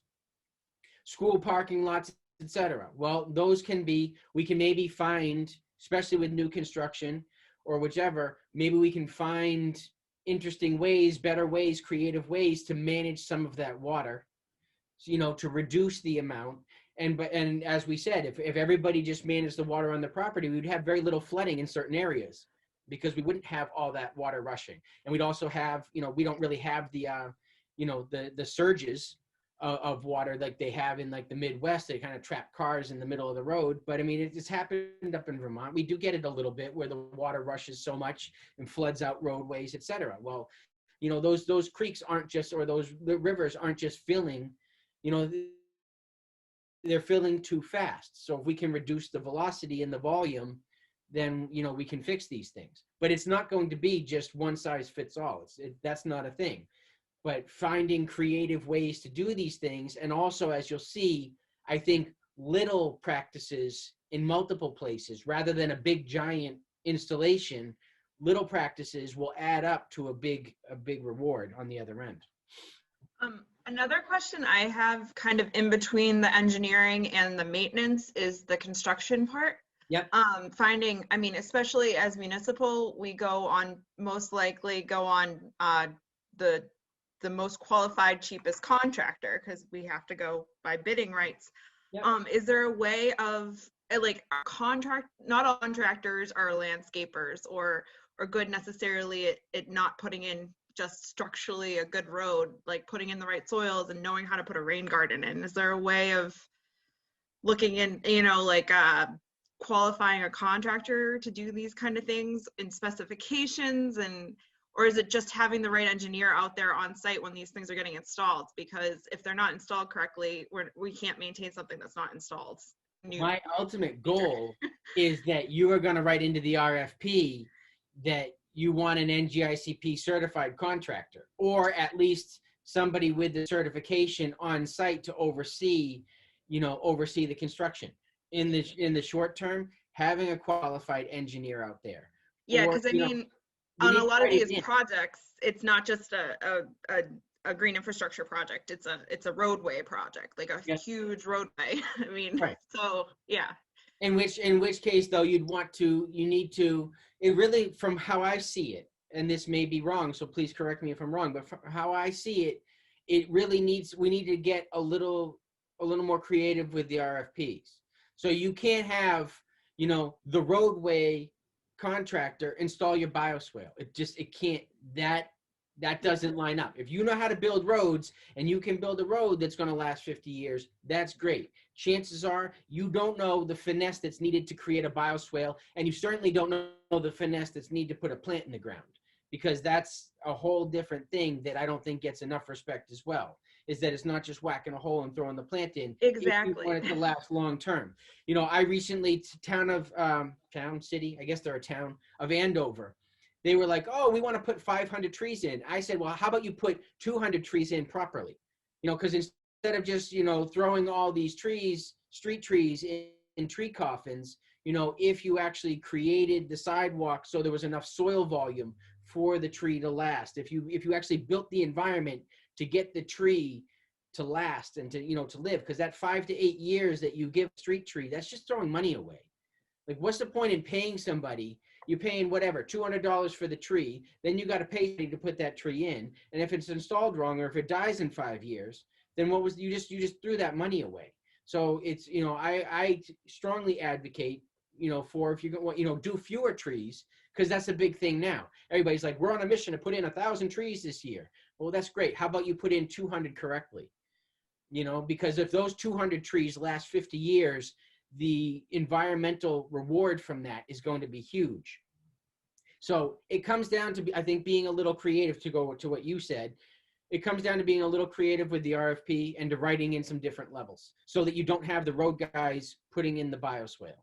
Yeah, I mean, it's just knowing, like, do you find that, like, landscapers are better at the putting in bioretention basins? Like, I mean, contractors get subcontractors for things all the time. Like, so writing it into the specs is very important if we want to get these in correctly. Correct. It's huge, because when they fail, then everybody can. Then I go into a meeting and everybody's like, no, they failed. So it's like I don't want to hear that anymore. So you do need to write it into the specs, and it does. Some of it comes down to finding those professionals, which is why I'm trying to train so many professionals on the other end. So if you can put this certification in, I can give you like 5 companies that are more than equipped to put in bioswales, and the like. So that, that would be great. And the more it's written into the specs, the more companies are going to want to get trained to know how to do it right. So then it'll just perpetuate itself. So we're kind of going from a dead stop right now, and we need to kind of get it going. But the more it's requested, then the more companies are going to want to know how to do it or have it.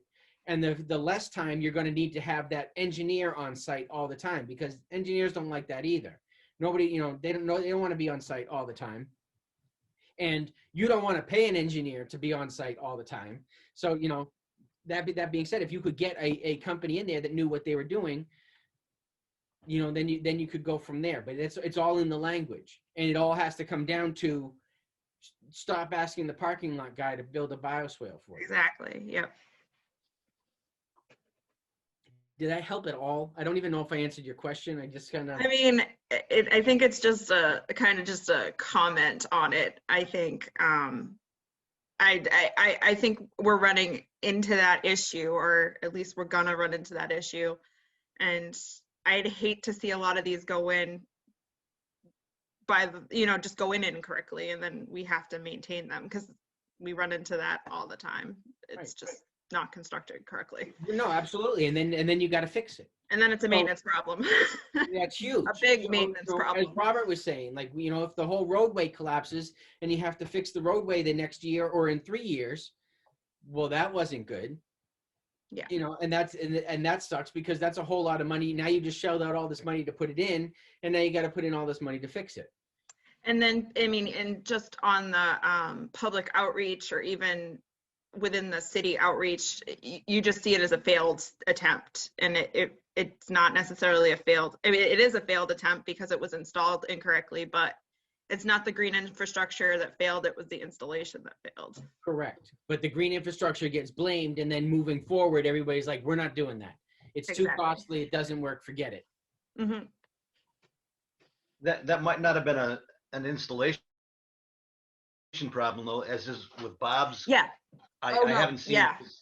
his issue, but it could be a differential movement problem because the water is concentrated right at the edge of the pavement Yep. there and not dissipating evenly in the pavement. Because I've done some infiltration basins where I've put water underneath the whole road, but I put a ton of stone and gravel underneath those. So if there's any frost action, everything comes up together uniformly. And it's the differential movement that breaks the pavement. Mm-hmm. Yep, I agree. As long as you can create the storage and the, in our environment, if you can create that water storage, and if you can create allow the ability, create the space for that water to expand when it freezes, you're not going to have, you're not going to have those heaves. It's when you have too much water sitting below the surface, or you have water trapped in a confined space, that when it does freeze, it's going to create problems for you. So that comes down to, it might come down to either needing to, I guess, over construct a little bit. For instance, when I do permeables, I often dig a little deeper than even the specs ask me to, because I don't want it to go anywhere. So it might take a little bit of over construction. It might take, a little bit of thinking. If you have a roadway, and this is what I can only imagine is happening in some of these spaces, if you're infiltrating thousands of gallons right next to a roadway, especially with the type of weather we've been having, soils are going to be saturated. If those soils don't drain properly, then it's a recipe for disaster. It's a given. It would be, it's just like infiltrating. One of the rules is for a rain garden is to put a rain garden or a dry well is to put it 10 feet from the foundation. Well, that only makes sense, because if you infiltrate a couple hundred gallons right next to the foundation, that's a recipe for disaster. It's going to find its way in. So it's just, we need to think it out like this. And the thing is, you need to kind of think like, or outthink water. And you're never going to be smarter than water. So the thing is, you have to kind of design with it, to make it work for you. For the similar purpose, I'd push to put, if you're going to put any swales in, put them away from the edge of the roadway. The same idea, 5 feet, 10 feet away, etc. Dave, I sent you a message with a photograph, and once you see it, you'll understand. Anyway, but we can have an offline discussion about this one. Mm. I'm in constant contact with the architect. It's all good. And I run into a lot of, like I said, usually architects, not as much engineers, but architects and engineers with these wonderful ideas. They've been asked to implement green infrastructure, and they come in with these gorgeous ideas, but water always infiltrates perfectly on paper. That's just, anything works on paper. So that's definitely comes down to being part of it. And it just, and as you were saying, you need to find the qualified person to put it in, and that's where the education piece comes. So, all right.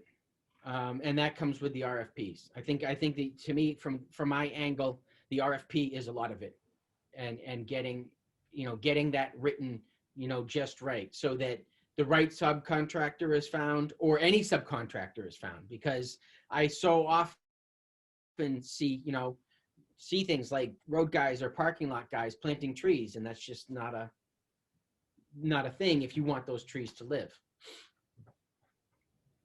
So, all right. Let's have some more NGICP fun.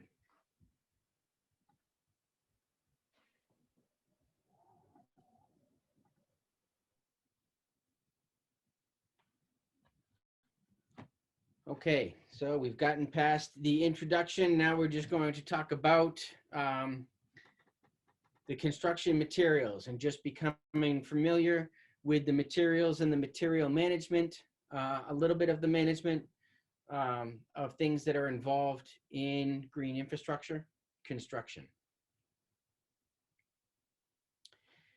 So our objectives here will be recognizing the purpose of the materials, understanding the characteristics of soils and aggregates and why that's important, understanding how compaction occurs and how to achieve it or avoid it.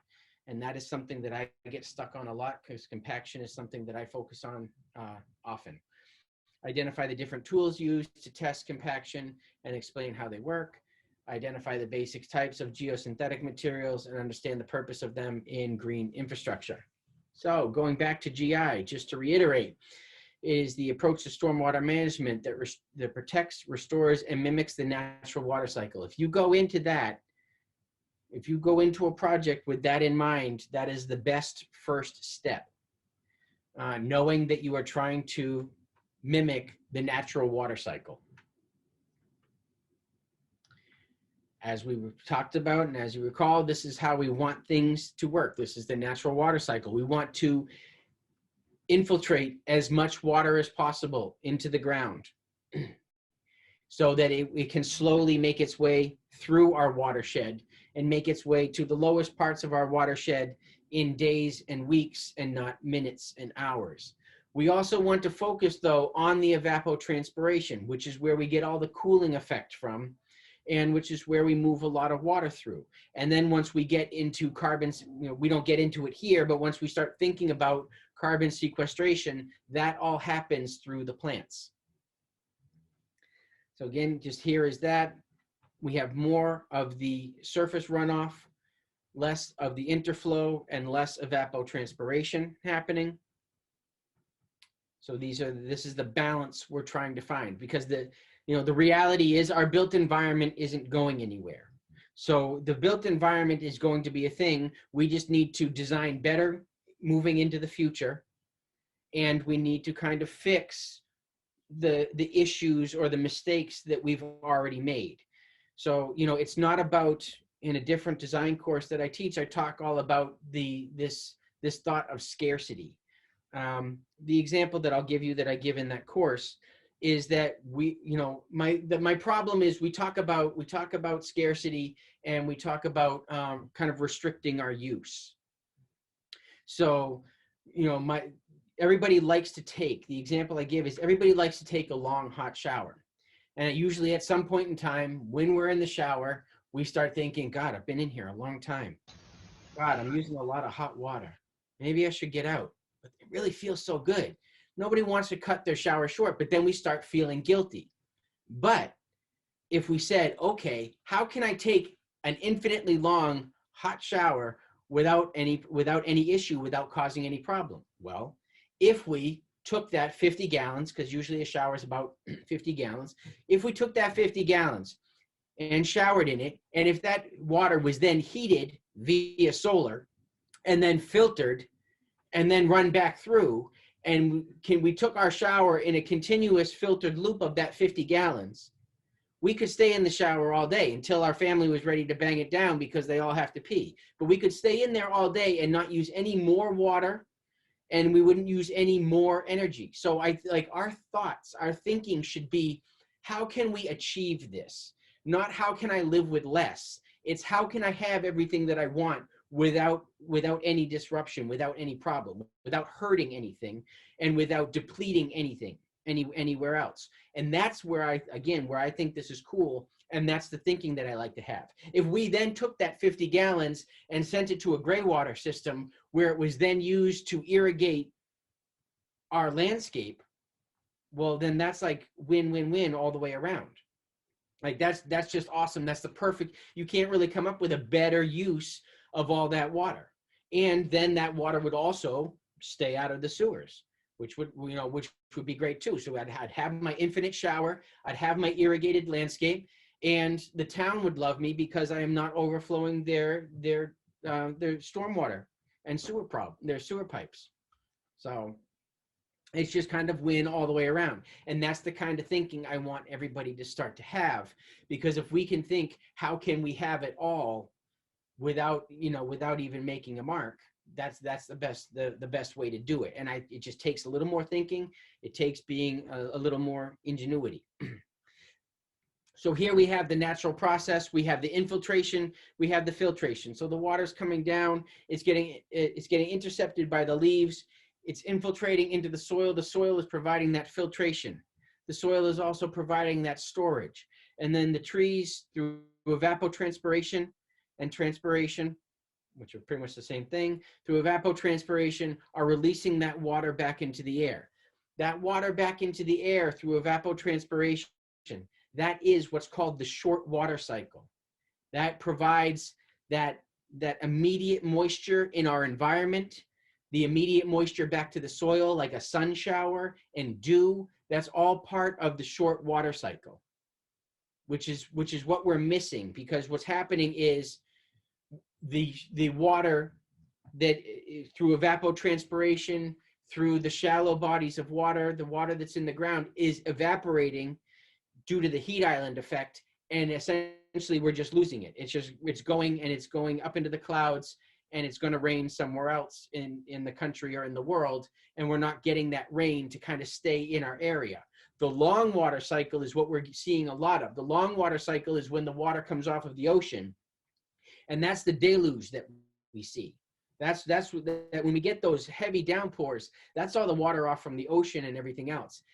And we get that, but the problem is our environment is so built up that we're losing all that water when it comes down. It's coming down too hard, too fast, and our environment isn't built or is no longer able to receive that water and do anything with it.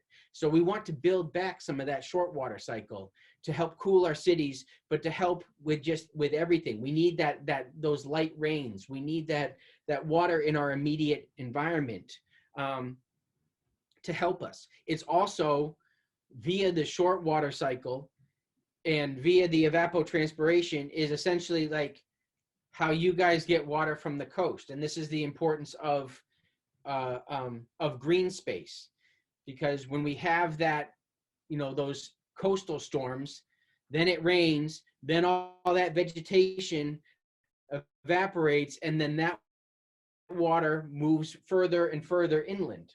And that's how the water kind of gets that way. It kind of plays hopscotch or jumps from green area to green area, because then that water is infiltrated there, and then that water goes into the sky and moves further inland. So it's just like, it's an important process that we've disrupted because we're taking out the short water cycle. So it's just something to consider when you're thinking about water.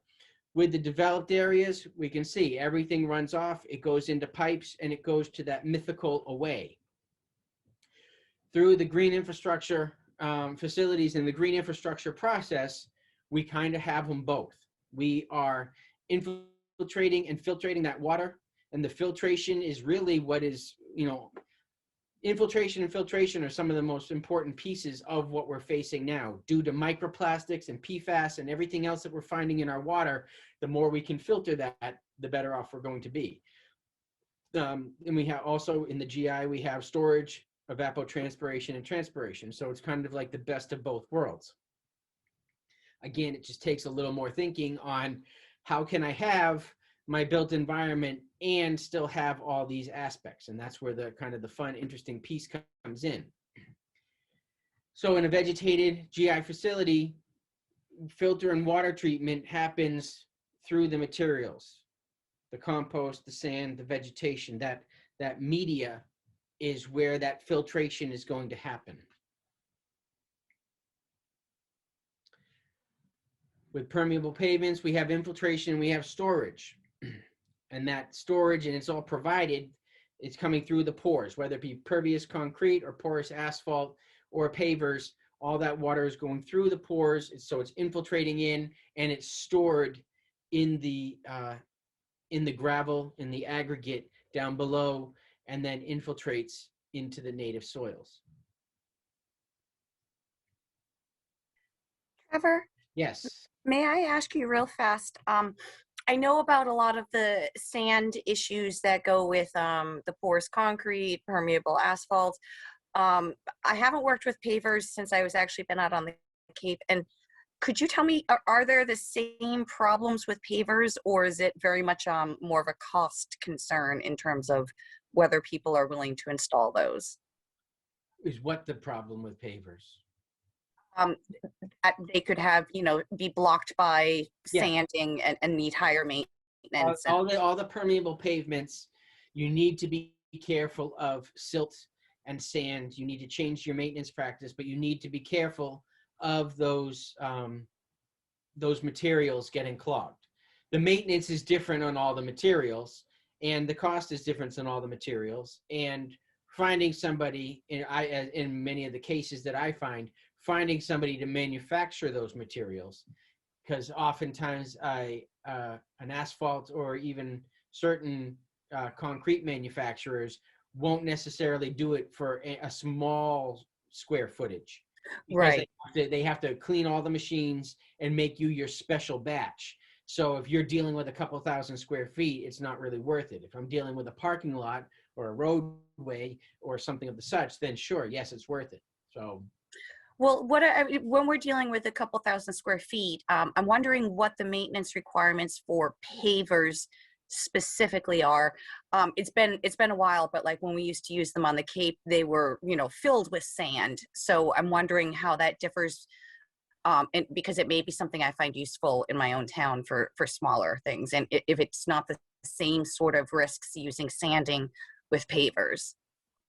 No, eventually they get clogged. What has to happen is the joints, and we'll get into this when we get into the pavers, but the joints between the pavers eventually will need to get vacuumed out and then basically regrouted. You'll need to put new joint stone in there. So for the pervious asphalt, pervious concrete, that needs to be vacuumed often, either every spring or spring and fall, or even more depending on, if you have the budget and everything else. But that needs to be vacuumed to really keep it functioning well. The pavers, for the most part, I often say, you got to vacuum like every 3 years, because eventually the joints are wider, so they take longer to clog. But then when you do it, you essentially just need to clean out all the joints and then put new joint stone back in there. But they do take longer to clog than, say, like a pervious concrete or some of the asphalt alternatives, which we install a lot of, which they infiltrate more water, like the pervious concrete or the alternatives or the asphalt. They infiltrate more water, but they also, because they have so many pores, but all of those pores really need to be kept clean. And once they start to clog, it's harder to go back. Where with the pavers, once you'll notice once they start to fail, because it drains slower, in which case you just vac the joints and put new in, and you pretty much are almost right back to where you started. That answered my questions beautifully. Thank you very much. You're welcome. And we'll touch on it again in a couple of days. So in general, GI facilities are used to infiltrate water, to reduce volume and rate, capture pollutants, and it all has to do with clean materials. So this is something that when we're talking about hiring contractors and people who know what they're doing, this is something that's very important when we get into clean materials. The idea is to reduce the pollutants and the sediments, increased fine particles, reduce the ability for water to go through. So if you don't have clean materials, all of those fines, which we were just talking about, reduces the infiltration of water. Small water particles washed from aggregate in soils may clog the underlying soils or the geosynthetic fabrics. So there's a huge importance of clean materials. So when I'm talking to landscape contractors and architects, or anybody who manages this, again, this is a different audience for me. When you order your materials, you need to order, say you're ordering 3/4, you need to order 3/4 crushed clean. It needs to be clean. So oftentimes what will happen, and it doesn't happen to me as much, but it used to happen to me all the time, is that I would order, say, 3/4, and the same bucket that just scooped compost for some other contractor scoops my stone, and then I would get a huge delivery of stone that had compost mixed in with it, or loam, or mulch, and then I would have to clean it. So then by being kind of a nudge and always insisting on clean materials, now people know, Jesus, don't send him dirty materials because he's going to call and freak out. You know, essentially, ultimately, I think it would be great if we could just order clean materials and get them. You also can get clean materials. For instance, in my area, I work with Ideal Block. Ideal is a paver company, but they have cleaned stone. They don't necessarily have all the mulch and stuff, so I can get cleaned crushed stone from them. But the clean materials are extremely important, and if they don't arrive clean, then now you've compromised your project from the jump. So we're going into definitions. Organic matter. When we're talking about organic matter in GI facilities, we're talking about decomposed animal or vegetable matter. It's important for soil physical properties, drainage, pore space, and water storage. As I just said, 1% of organic matter increases your water storage exponentially. It supports plant growth in vegetated facilities such as rain gardens and bioswales.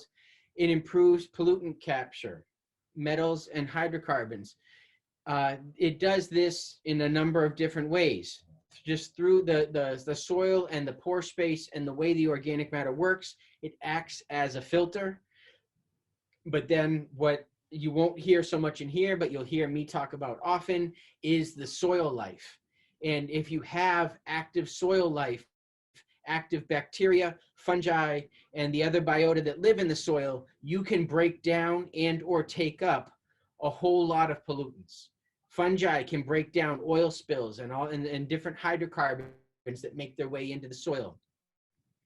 The metals and the like can also either be taken up in the plants or locked up in the soil, depending on what your soil is made of, which is another thing that I geek out on, is creating a soil and creating a planting designed for specific pollutants. If I'm talking about a roadway and a parking lot, I'm looking at one thing. If I'm trying to offset salt, if I'm trying to offset hydrocarbons, if I'm trying to offset heavy metals, it's like trying to think about what's coming in and what can I put in the soil to either lock it up in the soil and make it, unavailable, make it unavailable biologically and unable to move through the soil and pollute the waterways. And then there are certain plants that will also take up heavy metals and the like. So when we're talking about soils, we start talking about things like pore space and aggregates. And these are the terms that you will hear about that. And so the pore space is the space in between the aggregates. And that's where, everything moves through the soil. That's how the water moves through the soil. That's how water is stored in the soil. That's how you have the necessary oxygen and gas exchange in the soil for healthy soil and healthy plants. So you need to have those aggregates. You need to have that pore space to allow for life to happen in the soil and to infiltrate the water. Like I said, I'm going to go off big on compaction because it's something that we don't think about often enough. Large pore spaces and large aggregates will have that kind of that volume to allow the water to go through, and then the finer pores will hold the water when you're talking about field capacity. So when you're talking about holding that water over time, and is when you're trying to create drought resistant, drought tolerant, climate resilient landscapes, you can hold with a functional soil and a good working soil, you can hold water in a soil for 100 days and have plenty of water in your soil to support that plant life, for 100 days in between rainstorms. So you could go, last year, at least in this area, we went like 4 months without any significant rain. So with healthy soils, you have enough water trapped in that soil to support a healthy landscape. Compaction is the loss of pore space in the soils and the aggregates. Preventing overcompaction is a primary concern when you're installing GI. So this goes to, in some of you, if you were in and out on the break, I was talking about using road crews for green infrastructure. And I found most contractors like that they're not concerned about compaction, and much of their job is about compaction, so they don't think about it. Compaction can be 2 to 3 feet with heavy equipment. This is something that blows a lot of people's minds, but like if you take even a bobcat over, say, wet soils, you can compact that soil down to about 2 feet, which is very hard to then decompact. So being smart with your equipment is something that needs to happen. It's something that I can't express enough when I'm dealing with contractors and when we're talking about construction. It's just being smart, because most machine operators just jump in a machine and they just kind of go wherever, however, and they just move all over a site. And that's actually got us into a lot of trouble. You'll see images when I start showing you some of my my personal presentations, something that when I do landscape training, you come across a lot is a new construction, a new home. Well, in a new home, essentially, they've had large equipment all over that in all types of weather. And you have severely compacted soils. And then they throw like 4 inches of topsoil on it, some grass, and call it a day. And then what happens is a landscaper or a landscape architect or designer comes to that site and they can't figure out, the homeowner can't figure out, nobody can really figure out why the plants are dying, why the basement's flooding, why anything's happening. And it's because you have compaction 2 to 3 feet down in the soil that hasn't been addressed. So compaction is definitely something, machine use is definitely something that needs to be thought of and part of the plan. Trevor, Yeah. what are some of the practices to avoid compaction, like laying down another surface? So some of the practices, and we'll touch on this all the way through, but some of the practices are planning the path for the machines through the site. So they're not just driving all over the site. So if I'm doing a residence, if I'm doing a bioretention area, say on a school campus, I'm creating the ideal pathway or pathways that the machines and everybody, the materials are all going to travel. And then I'm going to lay down things like either plywood or tracks or whatever to help disperse the load. But that's where you're going. You're not going to drive in from every single angle. You're not going to drop stuff everywhere. We're going to talk about that. You need to have a place to store the materials. You need to have a place that you're driving the machines. You can't just put it all over the site, because you're going to have compaction, in different areas on the site that will usually end up coming back to haunt you later on. And the thing is, down the road, once all the grass is up or whatever's happening, people don't necessarily understand why said landscape is failing, because the machines are gone and everything looks like it should be fine. And all the problem is out of sight under the ground. So I usually start with a path for materials, machines, and people. And then I take measures to protect that surface. And then I usually have a decompaction plan on the way out. Or I work my way out. For instance, if I'm doing a bioswale or something, I'm going to start at the far end and do my excavation moving backwards. So I'm basically just digging out all the area that I just recently compacted and leaving decompacted soils underneath. You're going to use a nuclear density gauge, usually done by a geotechnical engineer. That's just something you're going to need to know. You may measure compaction differently, but for the exam, the question may be, what tools are used to measure compaction? Nuclear density gauge. Who normally does that? A geotechnical engineer. Just tuck that in the back of your head for process of elimination. Compaction can be measured in a lab to determine density with specific moisture content and pressure applied. Topsoil is the layer of soil with the most organic matter, the A horizon, if you are a soil geek. That's where we're talking. That's where the majority of the roots live. That's where the majority of the soil life is. That's where the majority of the filtration itself happens. So it is that dark organic soil that is on the top, hence topsoil. The amount will vary from site to site, and the makeup of that soil will vary from site to site, which is something that we all need to take into consideration. So soil in Belchertown is not the same as East Hampton, and soil in East Hampton on one street may not be soil in East Hampton on another street. So we have to kind of address each site as an individual site when we're working with green infrastructure.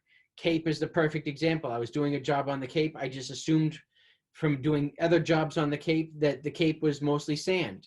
And I ran into this giant clay swath and learned the hard way that there are portions of the Cape that are just all clay.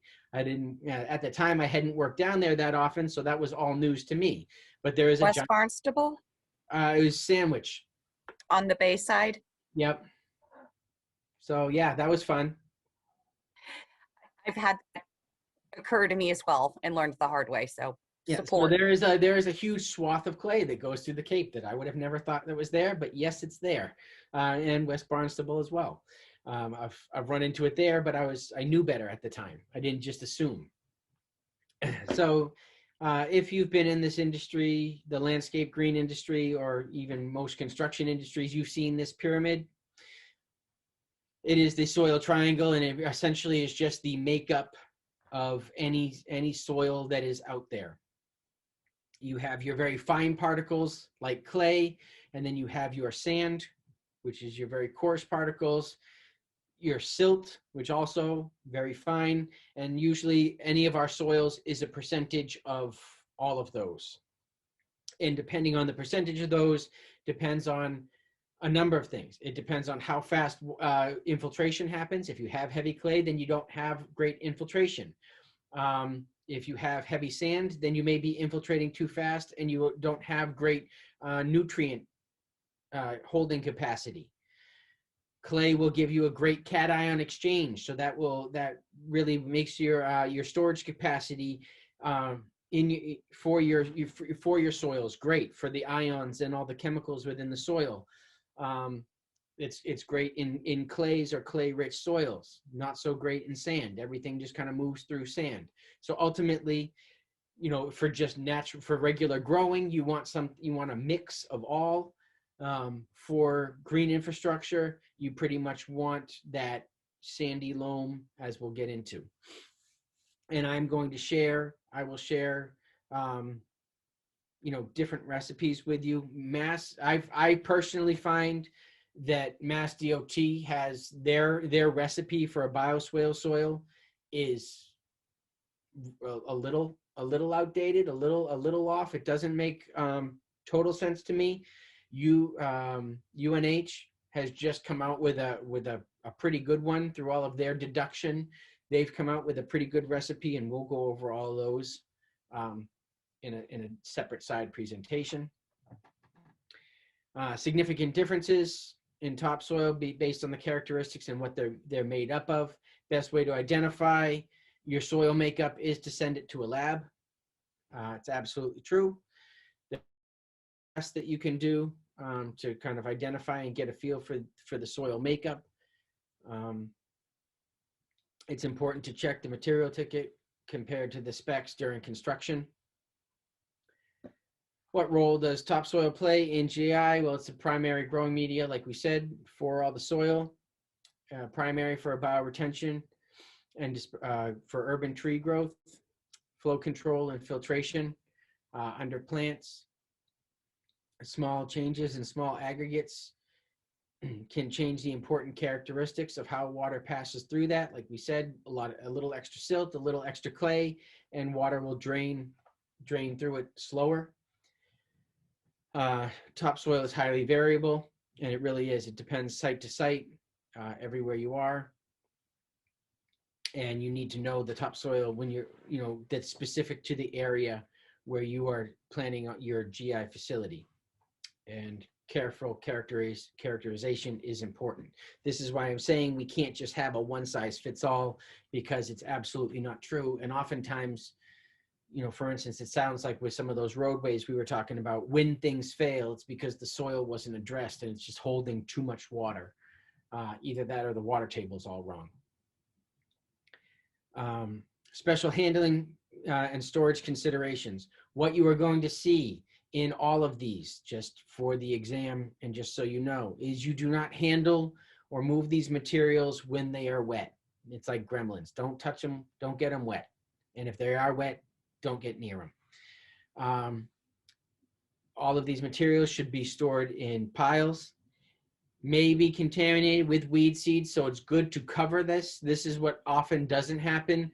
or people don't secure, especially in GI, it's very important, but oftentimes I just see people don't secure their stored piles of materials. So you have just bare piles of topsoil sitting on a lot, on a parking lot, without any sort of a tarp over it. So it can get contaminated. It's open to the elements. It erodes in, across a parking lot, or erodes onto the land. And in a GI situation, it's terrible if your stored topsoil erodes into your stored 3/4 gravel during a rain event. So it's good to place your materials on a hard surface, tarp them, and put erosion control around them. Compost, the product resulting from controlled biological decomposition. So compost is organic matter broken down in a controlled environment. It adds biological material and media to the mix.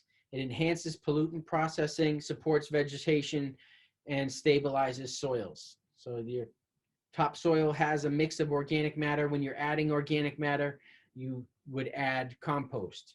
You need to be careful in adding compost that you don't inadvertently add too much, say, phosphorus to the mix and to the runoff or the effluent from the GI facility. The organic waste is typically yard trimmings, food waste done in a composting facility. It can be wood chips, manure, and biosolids. I get into huge discussions about biosolids, so that's maybe a discussion for another day. Some locations may have compost specifications. It's important to get compost. You guys probably don't need to know this. You probably all do this, but it's important to get compost from a place that tests their compost, because it's not all created equal, and composting is a process. So if you get it too early, when it's in the early stages of breaking down, it's called hot, and hot compost is really, really bad for whatever you're doing, gardening or GI, but it's especially bad for GI. So you want to get it when it's broken down just right. There are many metrics for measuring compost: gradation, which is particle size, the organic content of the compost, the bulk density, which is the weight, the volume of the compost. You want to go with a 25:1 general carbon to nitrogen ratio, which is why I'm saying, if your compost is in the early stages of breaking down, that may be off. So once your compost, like the mature compost, or once your compost is breaking down, the more inert essentially it is.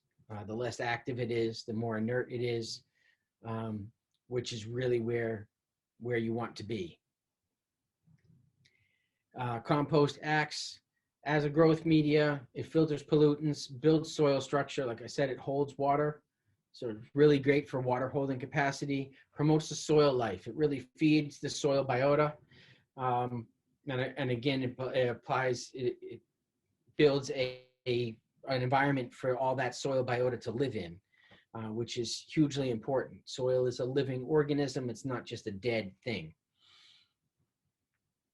Compost may contain contaminants, so you need to be careful of the compost you get.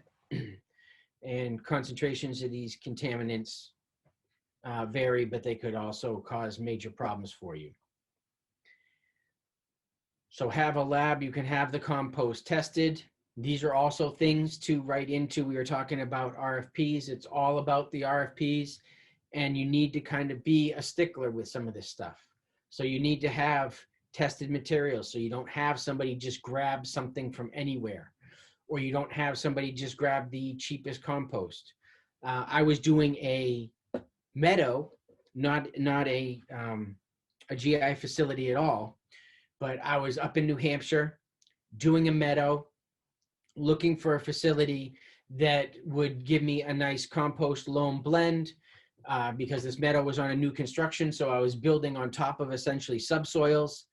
So I kind of looked around, asked around. Somebody was like, oh, go here. I'm like, perfect. I did not have it tested. And within 2 weeks, that meadow was totally overrun with every sort of undesirable grass species that I could have ever wanted. I had to tear the whole thing out and start again. I lost all the seed and everything else. So that's, that's what I get for not, testing my compost or going to a reputable site. Excuse me. In the field, you can tell by the color, smell, and texture, the temperature when wetted. Do not handle compost or place compost when it's wet. Like I said, that's going to be the running theme all the way through this. Keep it covered. It may be contaminated with weed seed. Yes, if you don't get it from a reputable place, if it isn't properly cooked, it will be full of weed seeds, and it is the perfect place for any weed to any seed to germinate. Avoid contamination with other construction materials, introducing fines, etc. So you want to tarp it off. And put erosion control around your materials. And then refer to a compost supplier for storage and handling requirements. Sand. Sand is something that certain parts of GI will use a lot of. It is a mineral aggregate of specific size, up to 2 millimeters. There are different grades and types of sand, and it's characterized by its size, its mineral composition, hardness, shape. For GI, we use washed. All materials, all aggregate materials, sand and stone, in a GI application need to be washed. We want all the fines out of there. It is used for drainage layers. It's used in bioretention media, filter layers. We've all heard about, and or built sand filters. Bridging layers between bioretention media, stone and gravel. It can be used there. There are pros and cons to that. And again, you identify sand really by its size. And so we want to deal with normally a very coarse washed sand so that water will pass through it. We don't want those fines in there. So we want a coarse wash sand when we're building anything in GI. Look at that. Don't handle it or move it around when it's wet. Avoid contamination. You don't want fines. You don't want your compost or your topsoil washing into your sand pile. And you don't want your sand pile washing into your stone pile. And that comes down to logistics and your ordering of materials and how many materials you have on site and when you bring materials on site. And that either comes from you and or the contractor hired, knowing really what they're doing and knowing the importance of clean materials. And that's where hiring a contractor that understands a GI facility will excel and will ensure that your GI facility, because they will not handle all these things when they're wet, and they will not cross-contaminate these things. Hey, Trevor. Yes. I have a question. Okay. Sorry if I missed this, but can you explain what the downside is of moving it into place or handling when it's wet? Does it not settle properly? Compact it. Mm-hmm. You get it especially for topsoil and compost. You really squeeze all the air out of it. You compact it and you make it into hard lumps without any pore space or anything in it. So that is the biggest problem when any time a soil is wet, if you're handling it or driving on it, again, like using machines, you're going to just squeeze all the air out of that. And that's key. You don't want compacted soil. So to prevent compaction, even in a stored pile state, you don't want to be moving it around too much, because when you do, you wind up with those solid hard clumps, which then don't translate into an easy draining facility. All right. Yes, I answered your question. Yeah, great. Thank you. Perfect. All right. Number 57 stone. Everybody, you guys may or may not use numbers. Other people kind of look at me funny when I talk about number 57, number 8. But for the purposes of the exam, we'll be using 2, 8, and 57. It is washed, crushed, and washed. The biggest things you don't use round stone when you're building any sort of a base in GI. It needs to be crushed and you need it washed. You don't want any fines, and you want the crushed stone so that you can compact it properly. Round stone doesn't compact well. It has greater pore space, but it doesn't compact well. Here you can create a nice solid base with proper water storage when using different grades of crushed washed stone.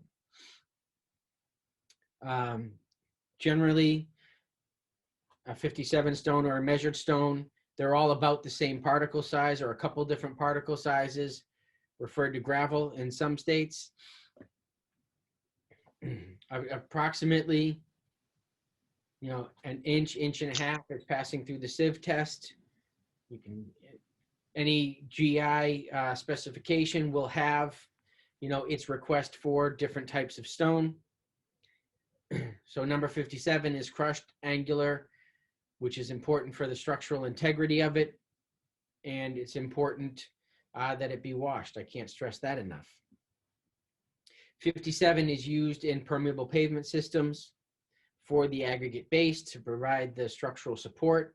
Porous asphalt, porous pavers, porous grids, it provides that water storage area. It's used for drainage. 57, so anything from like 1.5 inches and 3/4 is pretty much what you put on almost any GI project. You identify 57 by the particle size, angular, and very few fines in it.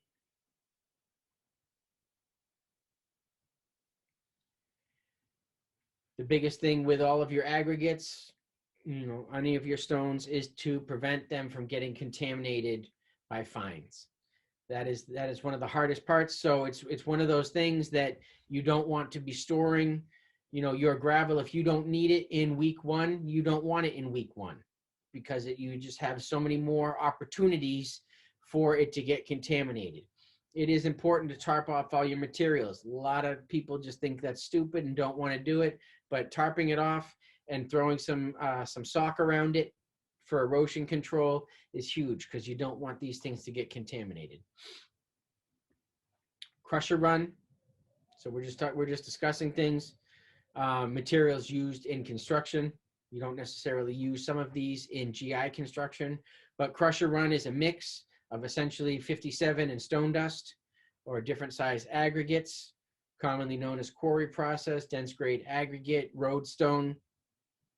It's used for building bases, under pads, roads, garages, backfill, sewer lines, sidewalks, catch basins, etc. Anytime you need that kind of that really compacted solid gravel base.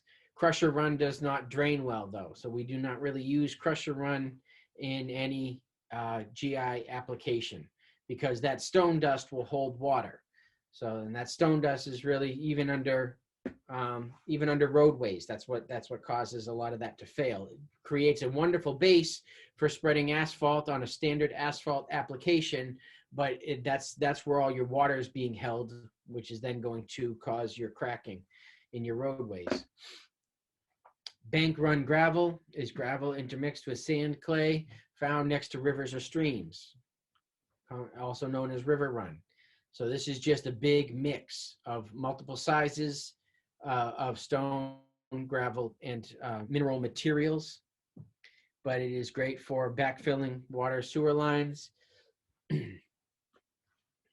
Can be used for curbs, etc. I don't use any of this in GI, but it will drain a little better. However, it does have all the fines in it, so that will be a problem. Deposits commonly found in bank ground gravel in the northern states where glaciers once existed. You guys don't need to know that. Characteristics: it's a mix of rock, dirt, silt, and sand, brown or gray in color, typically rounded. So you'll notice something that you'll notice, because it just came up because I just saw the big 40 at the bottom. The numbers on the slides don't necessarily match the numbers of the slides in the book, so you may be a page off here or there. The book that you received, if you all have your book, is really just these slide presentations for your reference. So you can either read along with me in your book, just like you did when you were a kid, or you can watch this and just have that as a reference to go back to. Riprap is a mixture of rock types, commonly granite or limestone. Sometimes can include concrete rubble from building or pavement demo, known as shock rock, rock armor, or rubble, used to armor shoreline, stream banks, bridge abutments, pilings, etc.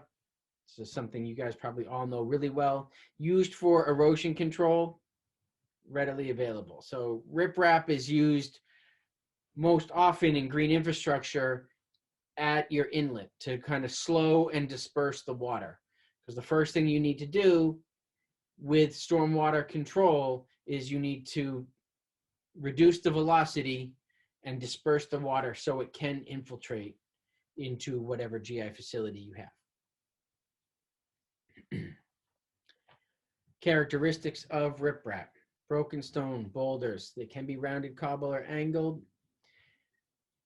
Can be well graded, but not just, they don't always have to be. Should not be thin and platy or long and needle-like. So you're looking for broken boulders. You can use, as you can see in that lower picture, you could use decorative gravel as well, but I wouldn't necessarily consider that riprap, but it serves the same function. Erosion control at inlets, like we talked about. It dissipates high velocity flows, can be used as check dams and bioswales, which we will get into.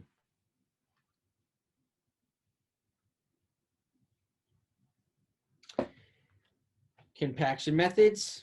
So as we talked about, compaction, I kind of rail against compaction. There are forms of compaction and times when compaction is needed. So subgrades of bioretention systems should not be compacted. Again, this comes down to hiring a contractor that knows what they're doing. Because if they're just going to run their Bobcat all over the base of the bioretention cell, then that's going to be a problem, and it's going to be compacted and it's not going to work properly. Subgrades of permeable pavement systems may not require compaction. You just want them firm and unyielding, but you want them to remain permeable. So you don't want to, underneath the permeable pavement system, you don't want to compact the hell out of the native soils. You want that water to infiltrate.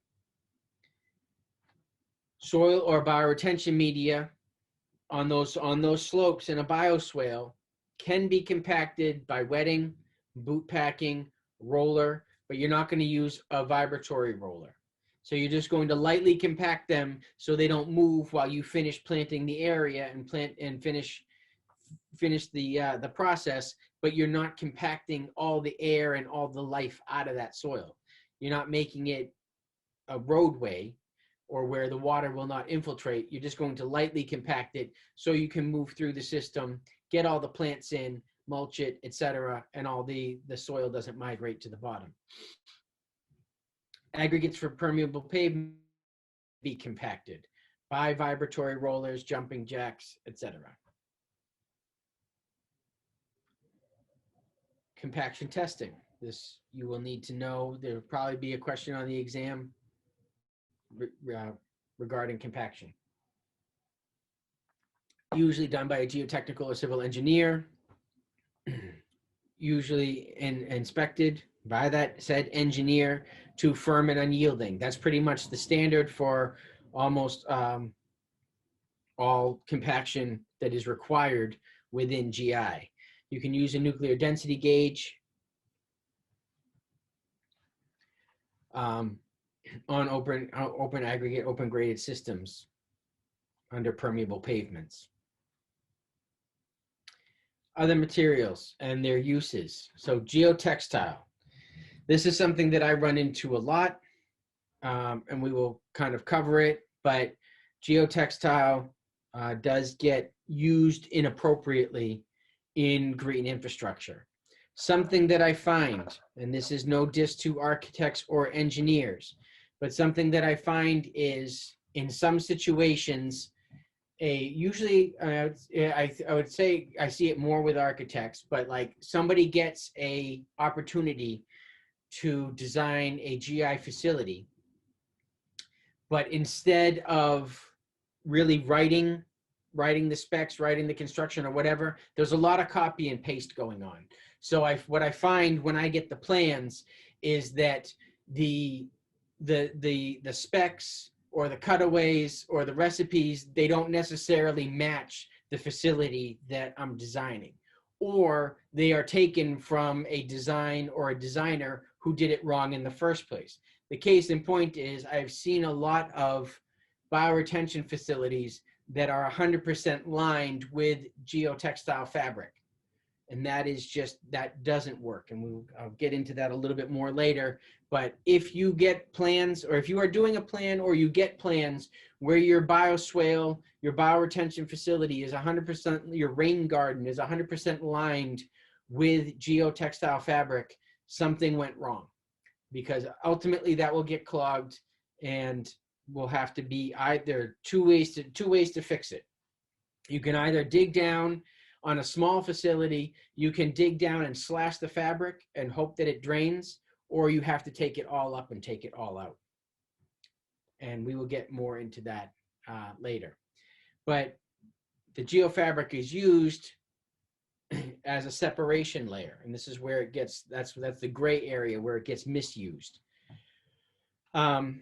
A layer to prevent destabilization by adjacent structures, migration of material, finer material into coarser material, strength across inconsistent or weak soils. That's when I use it often. When we were talking about working on the Cape, when I am working on sandy soils under permeable pavement, I will use a geofabric. Geotextiles can be a layer that clogs if used in the wrong application, as I was just talking about, or if the wrong materials are used with it. It can be overused and often not needed in many GI applications. Can be referred to by other names such as geofabric, geotextile, geosynthetic material. So types of geotextile. You have woven, which are the round, flat strands, and those can be set to specific sizes. So it's almost like a plastic burlap. And then you have non-woven. This is bonded tangled fabrics. These two can have different openings punctured in them. This is the fabric that is generally used in green infrastructure applications. GeoGrid. This is great when you're working on weak soils. You need to reinforce soils.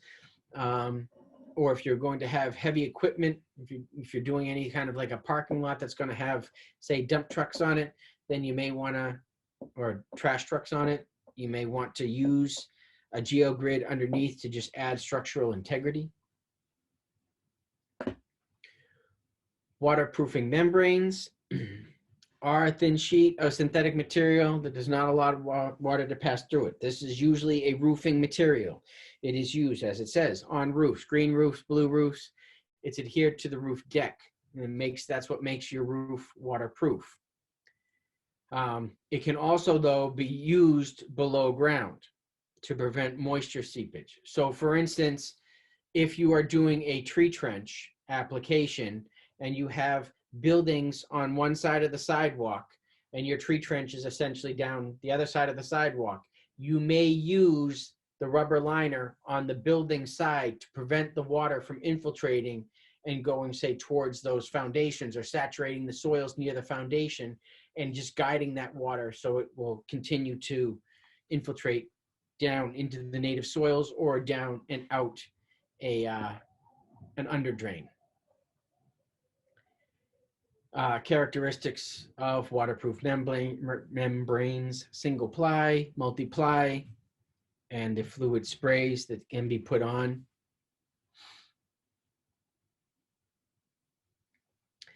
They are used to protect roof structures underlying a green roof, used to protect sensitive structures like we were talking about using flow control. You're just going to kind of keep water out of a certain area. If you are working in a not necessarily a brownfield situation, but a situation where you do not want infiltration, what you may do is line your tree trench, or even some sort of a bioretention something. If you don't want infiltration right there, maybe due to a water table, you can line that so the water will filter through. It will still get cleaned out, but then will leave the area via an underdrain. Used to protect buildings and basements, as we were just talking about. Trevor, would you Yeah. use that? I was thinking of Bob's example of that drive at the school with the swale alongside. Would you ever use it along a roadway where you don't want the water to sort of make the road buckle if water's migrating under the roadway? It's certainly maybe depending, I mean, in a smaller area, sure. I mean, like, you're not going to take like a quarter mile, half mile and run this, down. But in a situation, say it's a short parking lot that, that's going over an area and there's some sort of a culvert or something, but you're infiltrating in a swale, then maybe to keep that water from infiltrating, sure. So it could work in that. It's not the most practical use for it, but absolutely could work in that sense, because you're just the idea is to guide the water away. The idea is so I mean, if the subsoils are still going to get saturated, then that won't work. But anytime you can guide, if the water is infiltrating, and you can get the water to keep infiltrating down instead of working its way into the soils, then that's when it comes in handy. For instance, like when I was talking about tree trenches, which we're going to get into, when you don't want the water to infiltrate the soil and saturate the soil on this side because there's a foundation there, it's going to keep it moving down, and gravity's just going to keep pulling it down.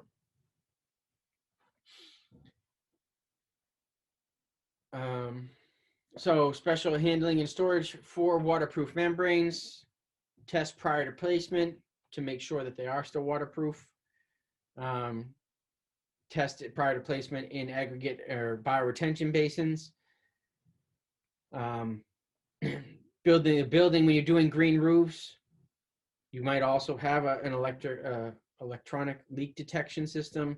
It's important to ensure, though, that along the way that the integrity of the waterproof membrane is kept intact. And that brings us to the end of that, and probably just to about lunchtime. Does anybody have any questions? I know it's probably a little early for lunch, but it's too soon to kind of go through one more. So we may as well, if we're going to take that half hour, then we may just come back and go through, one more today. I'll go through the speed knowledge tests.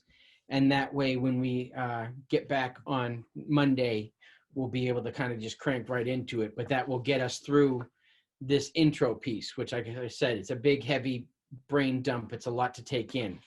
So why don't we take lunch? Do we want to say the 20 minutes and come back at 12, or do we need the half hour? Patty?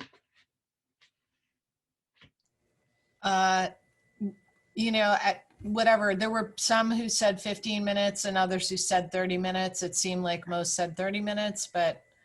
All right, so we'll just take a break now, come back at 12:10. We'll go through one more section today, because like I said, I know it's a lot, and then we'll be done. We'll be finishing a little bit on the early side, but this is, I know, a lot, and there isn't, so we'll kind of lighten it up. So we'll take a half hour. We'll come back at 12:10. We'll go through one more section, go through the speed knowledge test to make sure everybody kind of has an understanding. I'll answer all of your questions from there, and then we will just reconvene on Monday after that. Sound like a good plan? Thumbs up? Yes? No? All right. Beautiful. Thanks, guys. See you in a bit. All right. Well, hopefully everybody enjoyed that nice little break. We will go through one more section. We will do vegetation, which is module number 3. So there are 13 modules, so it'll be 3 into it.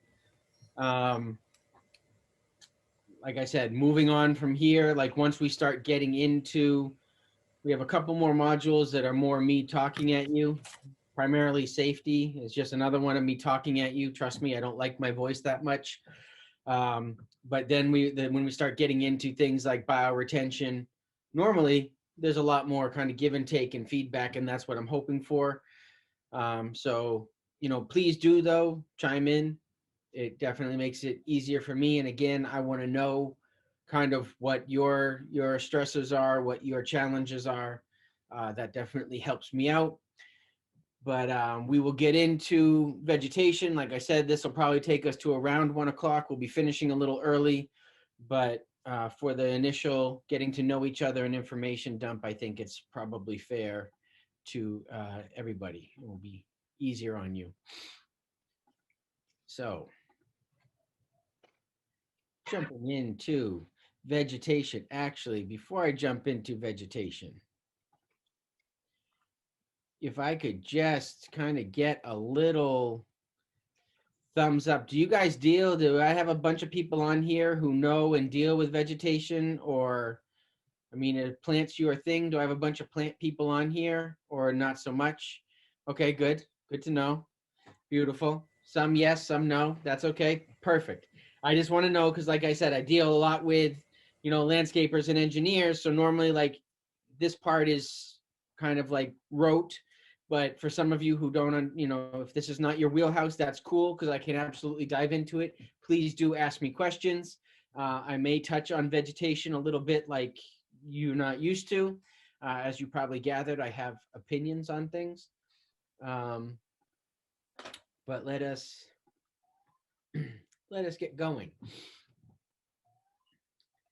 So, learning objectives for this. We're going to learn the purpose of vegetation in green infrastructure, specific functions of needs of trees and shrubs, key information in site design, in selecting the function of soil and growing media in various and their types and their relationship to vegetation, best practices for transporting and storing vegetation. That's key.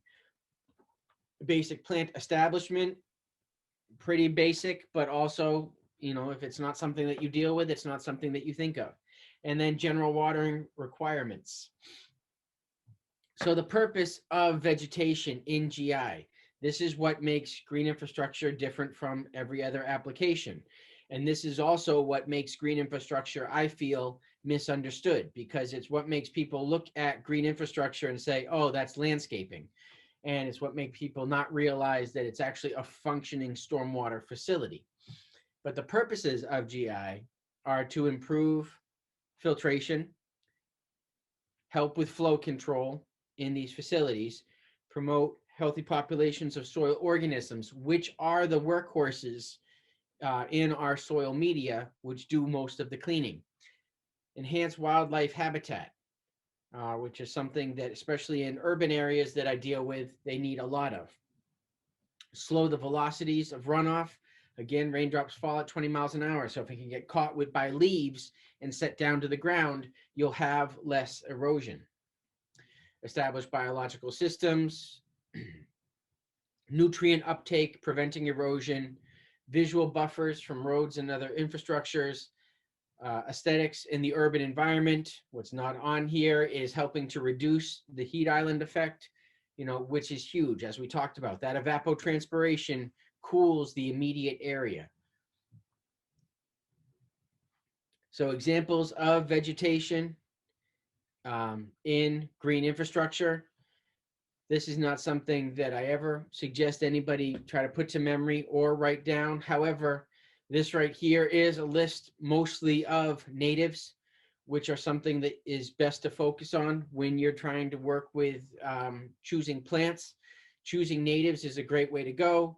And we have trees, perennials, and shrubs, all of which can be used in various types of green infrastructure applications. Trees. Everybody wants to park in the shade, but nobody wants to plant a tree. I already kind of went off on how I feel about trees. Trees are the cheapest, most easily accessible, and one of the most beneficial forms of green infrastructure. We can put trees most anywhere. We just need to do it properly, and we'll get into that. but trees provide air quality. They improve air quality. They provide carbon sequestration. They enhance the wildlife and habitat for wildlife. They intercept stormwater and they provide heavily in evapotranspiration. So they catch that water, set it gently on the ground, preventing erosion, and then release that water into the air, cooling our environment. They reduce the heat island effect. They reduce energy consumption. You guys probably know this extremely well, but what I usually tell people to do who aren't really familiar with the energy consumption is the whole Asian longhorn beetle study that was done in Worcester, and how the energy consumption of Worcester skyrocketed once they cut down all of their trees.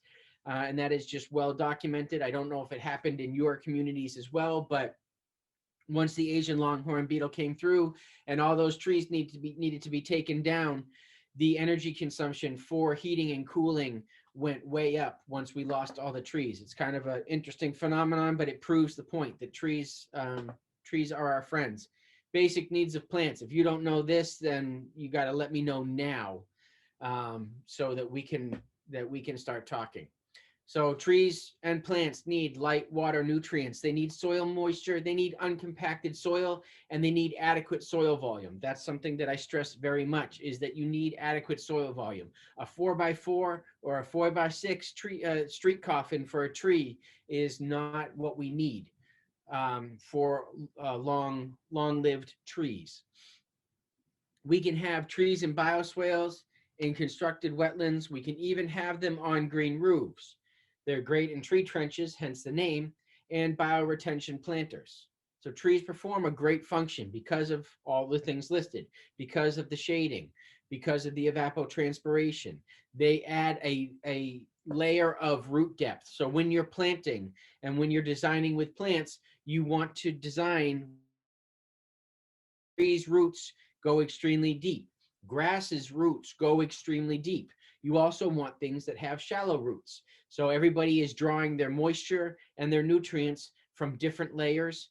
And as the tree brings nutrients up from the depths, it's then taken up by the next layer, and all of that gets brought up to the surface. So all those nutrients make their way up to the surface.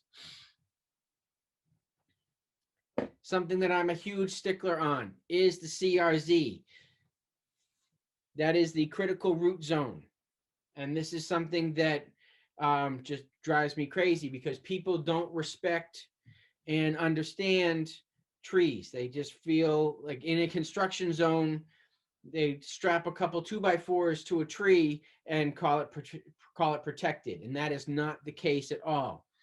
You need to prevent compaction within the critical root zone. The critical root zone is the necessary diameter. So what you do is you take the tree's height at 4.5 feet. So breast height. You take the tree at 4.5 feet, take the diameter of the trunk. And then for every inch in diameter, you need to go out 12 inches. And that is your critical root zone. That is the area around the tree that nobody walks, drives, or stores materials. I hate driving onto a site or coming onto a site and seeing like all the pallets of stone stored under the tree, or seeing the bobcat parked under the tree at the end of the day. You are absolutely just shortening the life, if not killing that tree. And the problem is trees sometimes take a long time to die. They'll take 3 to 5 years sometimes to die. So the construction is long over, and then nobody understands why the tree is dead. And it's because the roots were either cut or it was just choked out years before. So the critical root zone is something that is extremely important. If you didn't think it was important before, please think it's important now. And as I said, at breast height, at 4.5 feet, take the diameter of the tree and go 12 inches out from there. And that is the radius. For those who don't know trees that well, roots usually continue out and beyond the drip line. The drip line is where the branches end. So in tree's original design by Mother Earth, what happens is the tree catches all the water, and then the water works its way through the trees, but drips right outside at the tips of the roots. The tree is designed to collect all of its water and drop it right outside at the edges of its roots, where it will then take up that water. So the drip line of the tree is where really where the branches end. And in the brilliant design, of trees, that's what it's all about. That's why things like parking lot islands drive me nuts, because you have this tree and the majority of the canopy is out and over the parking lot, and it really doesn't get any water at all. And usually the islands get walked over, so they're extremely compacted. So it's just a bad situation all around.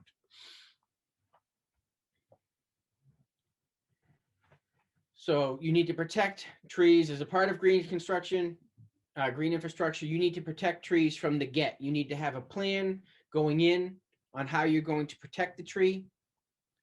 Usually you will have arborists come in and protect the trees, at least for the purpose of the exam. You want arborists to come in, otherwise you just need a qualified professional. But for the exam, an arborist is who is going to come up with your tree protection plan, and they will do any of the tunneling or digging around roots. The best way to do this is with an air spade. That way you are not going to cut the roots. The air spade just blows the soil away from the roots, so the roots themselves aren't cut. It allows you to work in and around trees and dig around trees without jeopardizing the tree itself. Post-construction, we want to make sure that we don't compact the soil around the base of the tree, which is what I was saying in parking lot islands. We do not want to compact the area around the tree, either with foot traffic, vehicle traffic, or materials being set there.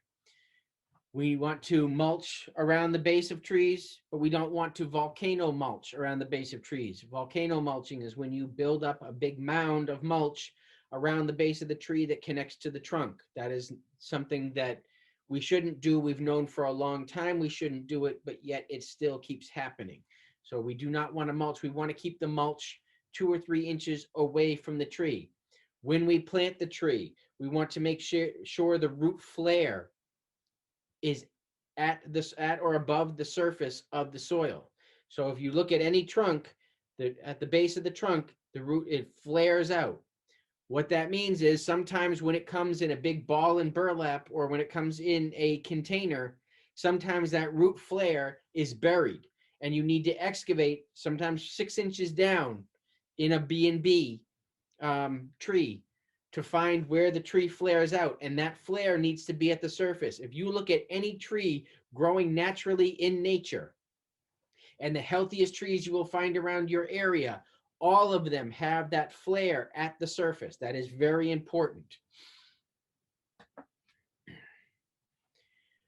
For new tree plantings, especially if you are digging that tree, do not dig that tree too early. If the tree needs to be dug from a nursery or from another area, make sure that you schedule that tree digging as close to transplant as possible. You also want to minimize and control the movement of that tree. You do not want that tree moving from one side of the parking lot to the other, moving it all around, because the more it vibrates, the more it gets pinched and picked up by a machine, the more damage you do to the roots and the more stress you put on the tree. If you put a tree in the ground that is totally stressed out, it's going to take a lot longer to adapt, if it ever adapts at all. And you need to treat the tree like a living being. It is a living being, and so you need to treat it as such. So you need to kind of protect it and care for it and move it around. It is not just an inanimate, inert thing. It is a living being, and we need to kind of see it and treat it that way as we're moving it around and treating it. Installing trees as quickly as possible from once they're dug, especially if you're moving them. For B&B, here are just the standards. I'm sure we've all seen the standards, any of us who have planted, and any architects or engineers on here, you all put the standards in there. Expose the root flare, as I was talking about. So you want to make sure that you can see that at the base. You want to make sure, again, plant too high, never die. This is what I teach all my new crew members that come. Plant too high, never die. Plant too low, never grow. If you just remember that, you're going to be okay. Remove all the fabric and the basket and everything from the tree.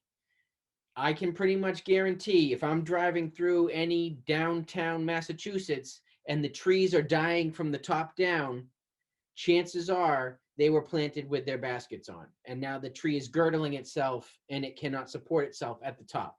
Most often when you see street trees dying from the top down, it's because somebody just whacked a hole, plopped them in there, and called it a day. The burlap that is put on B&B trees is treated to retard the roots. So it's not just fabric that's going to rot away. Eventually it will rot away, but it is treated with chemicals to keep the roots from growing through it. So if you plant the tree with that fabric on it, the tree is not going to just establish itself, because for the longest, it's like a dog fence, the electric dog fence. The roots aren't going to go that way for the longest time. So your tree will not be getting established even years later for as long as those chemicals are in the root zone. Again, with the basket, I have great pictures of discarded trees, young trees at the nursery that still have their baskets and the burlap on. I replaced a tree, and actually an older tree, on Boylston Street 3 years ago. It was probably a good 6-8 inches around. It had been there for 10 plus years, but it still had the basket on it, and the basket had cut all the way into the tree. You know, it just kind of made its way in. It was cutting the tree, and it did lead to the death. It took a long time for that tree to die. That tree was not going out easily, but leaving the basket on, what happens is the basket cuts into the tree as the tree gets bigger. It girdles the tree, cuts into it, and keeps, you know, it either makes a cut and keeps the nutrients from flowing up, or it just chokes the tree out.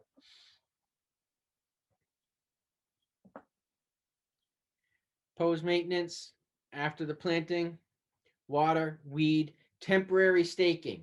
So staking, trees do not necessarily need to be staked. In fact, it inhibits their growth, because what happens is, as the wind blows and as the tree moves, it reacts to its environment and it puts out roots to stabilize itself. So yes, on many street plantings, or especially in the city where it's like a wind tunnel or whichever, and the tree could get blown over before it's established, if I don't need to stake a tree, I won't. If I can put it in and it can stay stable, that's great.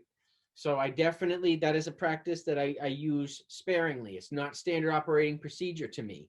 And then when designing a tree that needs to be staked, when creating a plan, you need to have a plan or a timeline to take that staking off.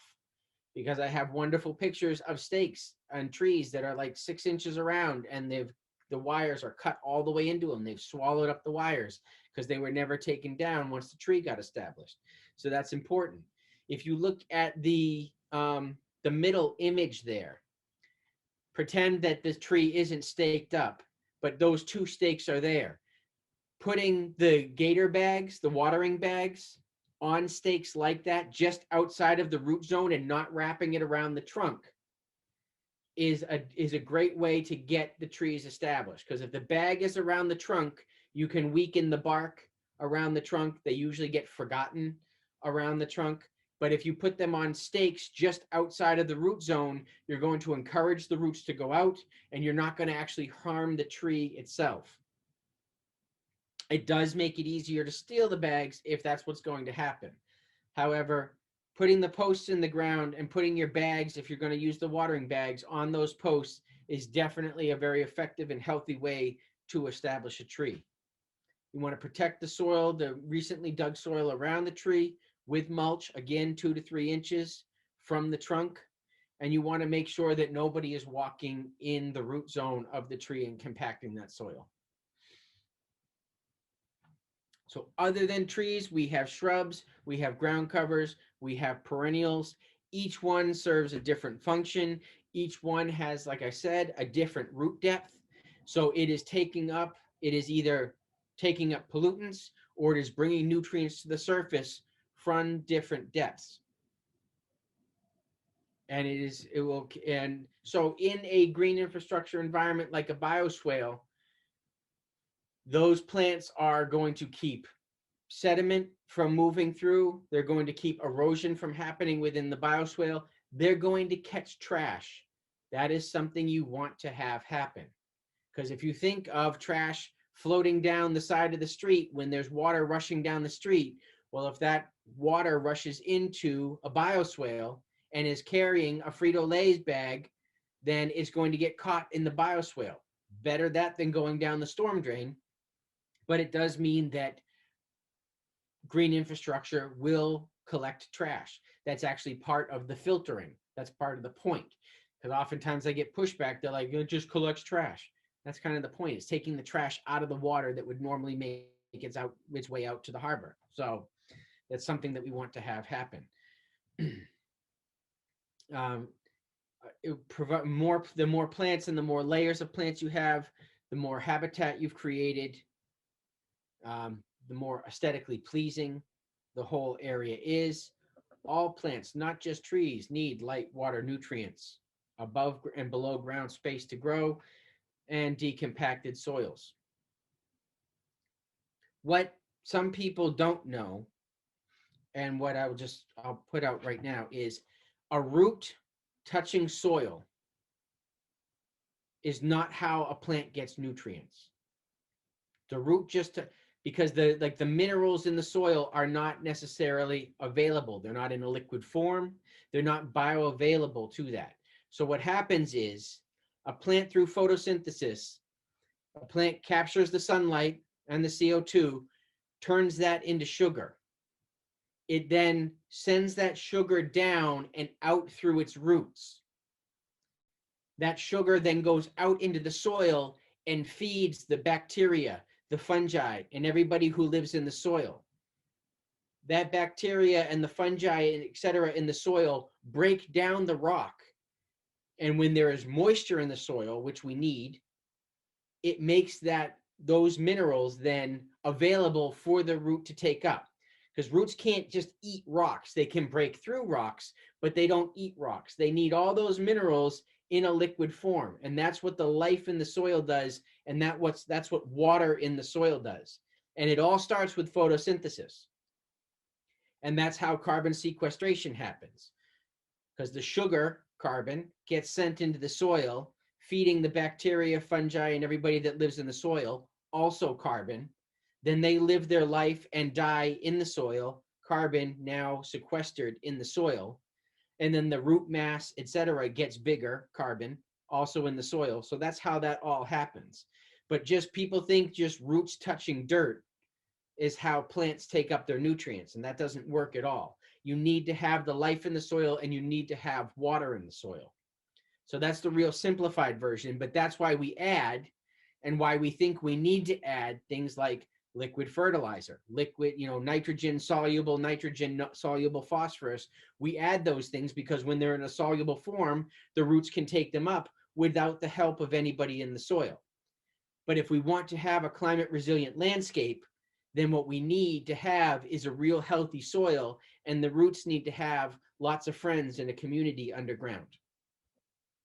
That's the short and easy version of that.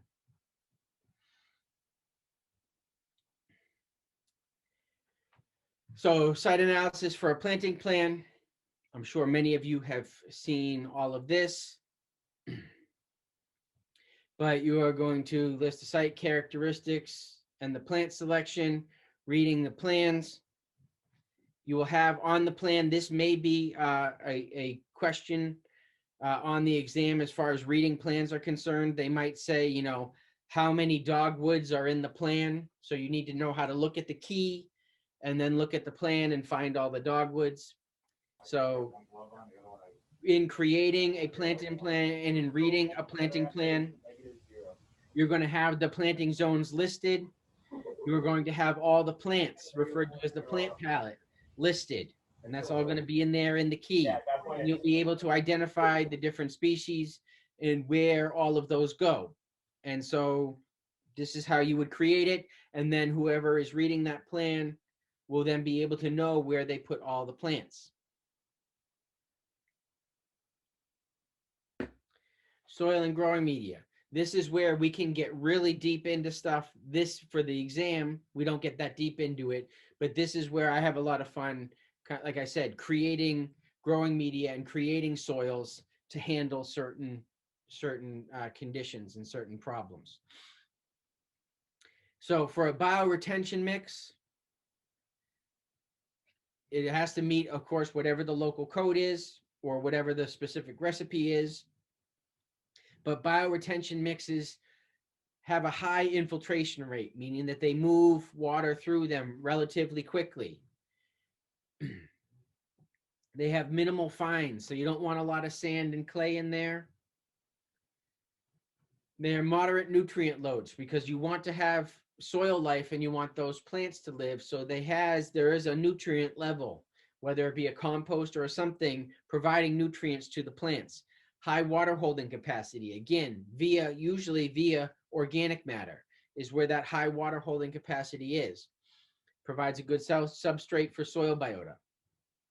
Green roofs, really high infiltration rate, very low nutrient value. The green roof materials are usually high in aggregate and low in anything of any nutrient value. High water holding capacity is in the green roof media, but also in the green roof materials is where a lot of that water gets held. Very low in organic matter.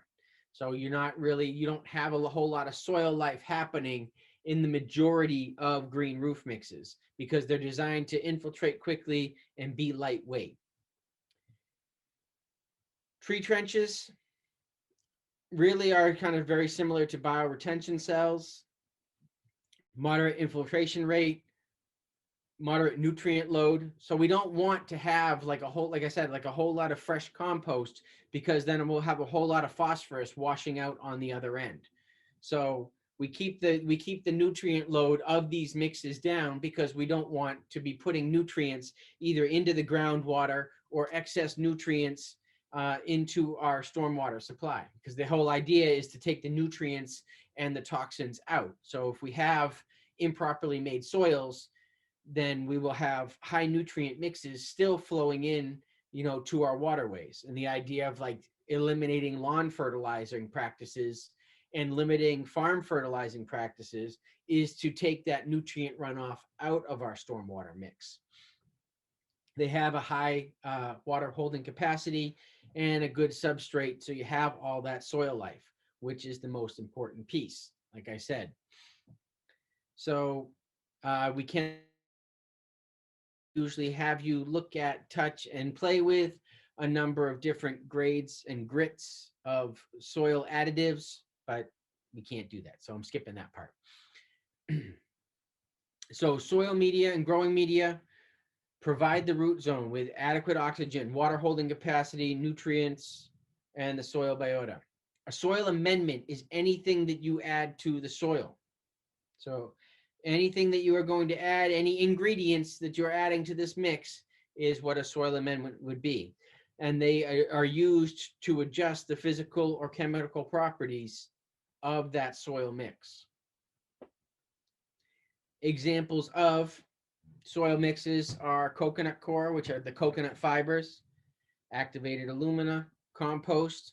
The fibers are great for increasing water holding capacity without increasing a whole lot of weight to the soil. The alumina helps filter out phosphorus. Gypsum helps filter out salt. So when I'm doing parking lots or health strips or any high salt area, I mix in gypsum to help filter out the salt. Compost is great to increase the water holding capacity as well as being home and food for all the soil life. Transporting and storing vegetation. It all starts in the beginning. What drives me crazy is when I see construction sites and all the potted material or all the plant material is stuck in a corner of the parking lot, just baking in the sun. It's just baking away with very little water, very little love. And the thing is, you're putting in all these hyper stressed plants and people don't care because they're like, well, I put in the right number of trees. All the trees are supposed to be in, but if the trees are going in burnt or almost stressed, then they're going to be dead very soon. So it's a waste of money. The vegetation in green infrastructure is part of the investment. So you need to treat it as part of the investment. It's not like a side perk fluff thing. It's part of the investment. It does the work. It's the filter. So just like if you're putting a filter in an AC system or something, you want to make sure that it's not ripped, clogged, or anything else before it goes in. You want to make sure that your vegetation isn't half dead or stressed out before it goes in. So damage of plants can happen during transport, storage, or the initial install process. Again, why you want to have your plants installed by somebody who understands plants, and not maybe somebody who just understands putting in roads and parking lots.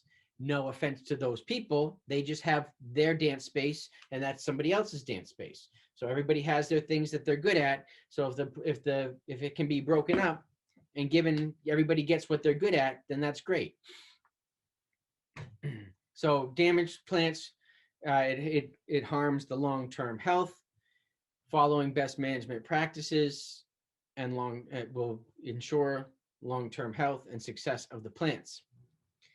So again, with the planting, transplanting, and transporting, you want to get as close to the site as possible, as close to the installation time as possible.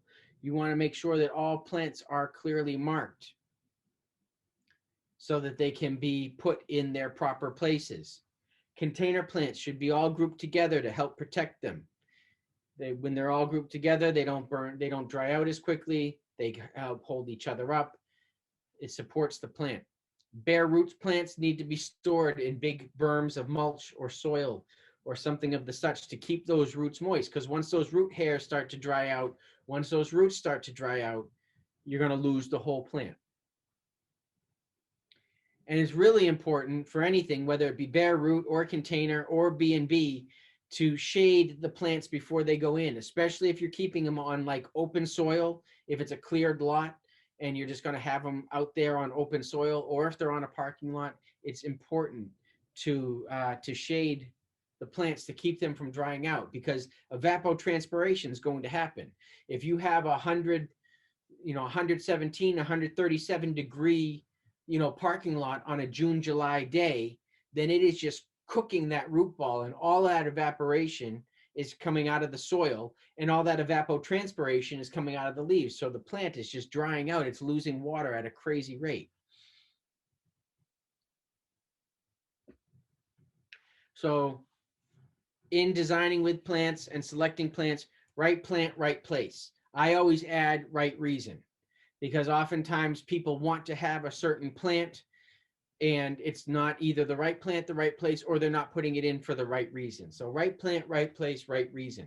Use high quality plant material. This is a thing, because people always try to shave on the budget, and they'll use poor quality plant material or the like. People often say to me, how come I got to pay $125 for your tree when I can get it for $25 at Home Depot? Well, there's a reason it's $25 at Home Depot. The quality isn't the same. The way the tree was grown, the way the tree was cared for, it's not the same. You want to mulch. Mulch regulates the soil moisture and the soil temperature. It keeps the soil cool. It keeps the soil from evaporating too quickly, so it holds the moisture in the soil, and again regulates the temperature to keep the roots cool so that they don't burn up and so that the soil life doesn't burn up. You want to have appropriate watering schedule. This says 1 to 3 years. I usually go by 1 to 2 years. I usually challenge myself to do it in a season. If it goes in the spring, I try to ensure that by the following spring, it needs nothing but just supplemental watering, maybe through the heat of the summer. That's just the challenge I always put to myself. But usually if you give yourself 2 years of watering and on a proper watering schedule, you can get your plant established so that it can fend for itself. The idea behind getting plants established on a proper watering schedule is not to water them too much. Water deeply and infrequently. If there's always water there in the root zone and on the surface, then the roots aren't going to go anywhere looking for water. If you absolutely soak the soil on Monday, then nothing on Tuesday, then soak it again on Wednesday, then on that Monday, Tuesday, those roots are going to start, the roots are going to say, oh my gosh, where's the water going? Let's follow it. Go down. If you have really deep roots, then you will have really drought resistant landscapes. If you have really healthy soil with a great organic content, you'll have moisture retaining soil, and you'll have a drought resistant or climate resilient landscape. So if we go into a drought, you're not going to lose these things, and you won't have to go through heroic measures to keep your landscapes alive. You need to have adequate barriers, and take caution not to compact the areas around your plants. Trevor, can you talk about timing of planting? That was one of the bullets on the previous slide. Oh, I'm sorry, I missed that. So timing of planting. So in our climate, let's just say, and it's kind of actually on here, but you want to, it's best if we can plant in the spring or in the cooler season. So in the spring or in the fall. Woody material, trees and shrubs, I find you can plant in spring or fall. Depending on when in the fall and the availability of perennials, kind of depends on how successful they are. But normally, starting in the end of March, say, if you start planting trees while they're still dormant, you'll be absolutely fine. You can get those going, and you can plant those right up until June. You try to avoid July and August. And then you can usually start planting again end of August, usually the last 2 weeks of August. And I usually go last 2 weeks of August right into, like, say, the beginning of November, right up until frost with perennials, and just into frost with woody material. But the idea is to give the plant long enough to establish itself, to establish a root system, to make friends in the soil, so that it will survive. It will make it through the winter, or it will make it through the summer. If you plop something in July, and sometimes depending on the project you have to, then you just have to plan for more heroic measures. You're going to have to plan for more watering, more monitoring, to make sure that there isn't any drought stress happening, or if the plant gets stressed, it will become more susceptible to disease. Here's the other thing about plants that you may or may not know. So plants are really just like people. When we get overstressed, when we get overtired or whatever, we become more susceptible to disease. This is why, like, especially when we were younger or whatever, but like around holiday time, we start eating all this crap food. We don't sleep as much. We party more, and then we usually end up catching a cold. So plants are the same way. When they're stressed out, they have a better chance of getting sick. So things that people don't always know: insects. Insects only decimate, their job, an insect's job is to eliminate. So insects will only decimate plants that are sick or stressed. And what happens when a plant is not sick, when it's sick or stressed, it's not forming complete proteins during photosynthesis. If it's not forming complete proteins, those incomplete proteins are able to be digested by insects. So that may be a little too deep for some of you, but the long and short is, if a plant is healthy, an insect will nibble on it, but it will not decimate it. If your plants are being decimated, it's because something's wrong.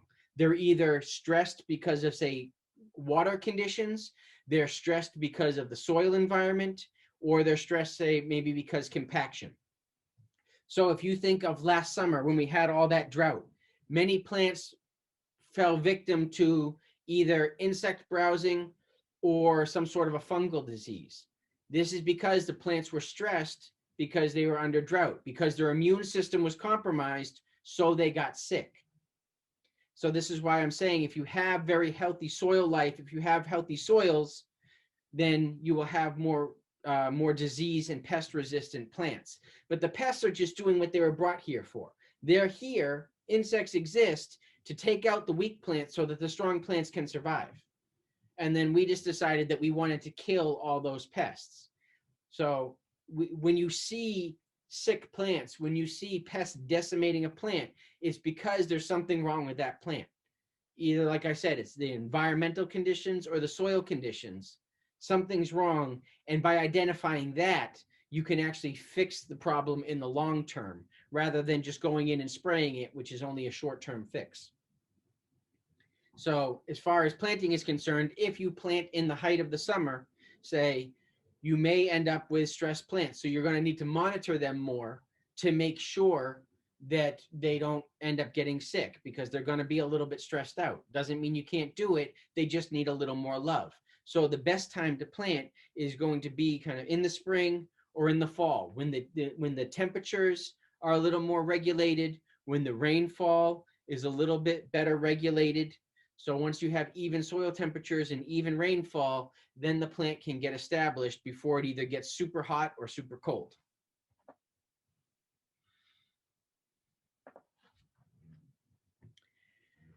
Established plants have a planned watering and weeding program. So while those plants are kind of getting, you have to think, when you put a plant in the ground, those roots aren't going out. They're not going deep. They're not spreading out. So it's not like they can get nutrients and they can't get water from everywhere. They can only get water from their immediate area until those roots spread out. And then they can start getting nutrients and water from everywhere throughout the soil, wherever they are. And in weeds and weed pressure, especially when it comes to like perennials, weeds usually grow faster than, say, the perennials you want, especially if you're planting plugs. So what they'll do is they'll end up shading out the plants that you'd like. So what you need to do is have a maintenance program to make sure that there's a nice balance with, you know, it's okay to have a few weeds, but you don't want to have so many weeds. Mark, that they out. can you? Sorry, I thought you were talking to me for a second. So you don't want to have, you know, you want to maintain kind of that balance with that weed pressure. So you need to have a plan as part of this whole thing. Is there needs to be a maintenance plan. You can't just set it and forget it. Vegetation is considered to be established, you know, once the roots have adapted and they can fend for themselves. So here's the other thing. You can plant a full garden of drought-resistant plants, but until that plant is established, it's not drought-tolerant or drought-resistant. So it only becomes drought-tolerant once it has an established root system. And it only becomes drought-tolerant once it realizes it's no longer living at the nursery, because when it's living at the nursery, it's getting watered every day, sometimes multiple times a day. So it is in its genes, it can be drought resistant, but if it's getting watered every day and then you stop watering it, that's a shock to the system. It doesn't just automatically take no water.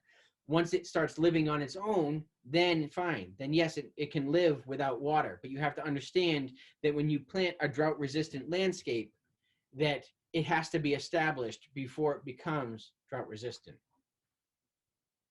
And then if you plant heavily, you'll have fewer weeds.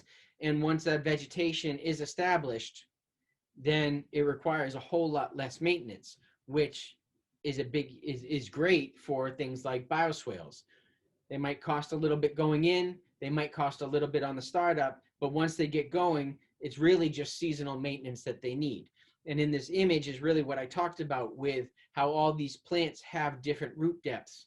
And they all do things at different depths. They take up nutrients, they transport moisture, all from different depths of the soil. Plants, the other misconception that people have about plants is that they're all in competition. And that's really not the case. Plants actually cooperate more than they compete. And you can have if you think about a forest, think about all the plants really close to each other. And they're not necessarily competing because they're all doing well. So you can have a good amount of plants and they'll do just fine all together. Plants, like I said, usually end up cooperating under the soil, especially, rather than competing. So it's okay to have a whole lot of plants, especially if you have varying root depths. Pruning is definitely part of plant maintenance, especially in any maintained environment. You can't necessarily just let trees and shrubs, etc., do anything they want to do if you are trying to have a maintained system. Pruning is important for the plant health, because if a plant is growing out of balance, then it is more susceptible to storm damage. So it's important to the plant health, but it's also important to keeping it all in scale with the system you've designed, because it's a part of the system that you've designed. It's not the whole thing, and it's not just an add-on. It's actually a part of the functioning system. Pruning timing varies on species. So you're either going to need to want to consult an arborist or somebody who knows plants rather than just going in, because certain things need to be pruned at certain times. Summer, summer trees, etc. You want to prune those, in the off season. Spring flowering things like lilacs, just as the one spring flowering thing that just came to mind. You want to prune lilacs just as they stop flowering, because spring flowering trees usually set their buds right after they finish flowering. They start to set their buds for the next year. So if you prune them at the wrong time, you will not get the flower the next year. But more, especially in GI and with street trees, you want to make sure that the branching structure is healthy. You don't have a lot of cross branches. You don't have a lot of suckers. You don't have a lot of branch crowding or too many leaders. All of those things will lead to a tree growing out of balance, which makes it more susceptible to wind and snow damage. Mulching we talked about. This says 4 to 6 inches. This slide's different from all the others. All the others say 2 to 3. I'm a 2 to 3 person. This says 4 to 6. But like I said, it's different from the other slides. The big thing here is, as you can see, keep the mulch away from the trunk. We don't want to have these mounds. Those mulch volcanoes is what we need to stop having. And it seems to be just common practice. Oftentimes it happens for a couple reasons. A, because wood mulch, wood chip mulch, bark mulch, whatever you want to call it, doesn't necessarily break down very quickly. So companies just keep adding it and adding it and adding it. It gets thicker and thicker and thicker. So that's one reason that happens. It's also just become so common in our landscape that mostly residences, certain people want that. But the lower picture right there is exactly what you don't want. And if you see that, maintain a property with that, currently have that in your area, you want to take that down and you want to expose that root flare and let the tree live how it wants to live. Winter protection, sometimes, especially on newly planted trees, you may want to wrap them to keep them from being eaten, to keep them from any sort of winter damage and or sun scald, but ultimately you want to take off any kind of trunk guard, because in the end it's going to hold moisture to the trunk and will end up doing more damage than good. Marginally hardy species. In urban environments, you can plant kind of a zone ahead. So in protected areas, yes, you can do this. I have a whole discussion on this in a different design class that I teach. Do we start planting for climate change and start planting, species that normally, wouldn't be native here, and start planting natives from down south up here, and whether we should you don't need to know that for this, but it's an interesting discussion if you guys ever want to have it. So the three classifications of plants: native plants are plants that are indigenous to a given area in either a geological time or a time in history. For instance, around the time that the European settlers came over, sometimes those plants are then considered native. They could also, native also can be a, again, like a geographic area within 50 miles, 100 miles of a specific area. Weeds are just a general term for an undesirable plant. Weeds aren't necessarily bad. One thing that we need to think about when we think about weeds and we think about invasives, best way to put it is Mother Nature is very demure. She does not like to be exposed. So anytime that you have exposed soil, naked soil, invasives or weeds are going to jump in. So we do not want to have exposed or naked soil, because Mother Nature is just going to grab whatever she can to cover up. And that's the best way to put that. But weeds are just plants, undesirable plants in a location that you have. And then invasives are a different category than weeds, because invasives actually threaten native plants. They threaten horticultural and agricultural crops, as well as potentially livestock. Native species thrive in disturbed environments. So if you're disturbing soil via construction, or foot traffic, or anytime you have disturbed soils, compacted soils, etc., that is when invasive species will take hold.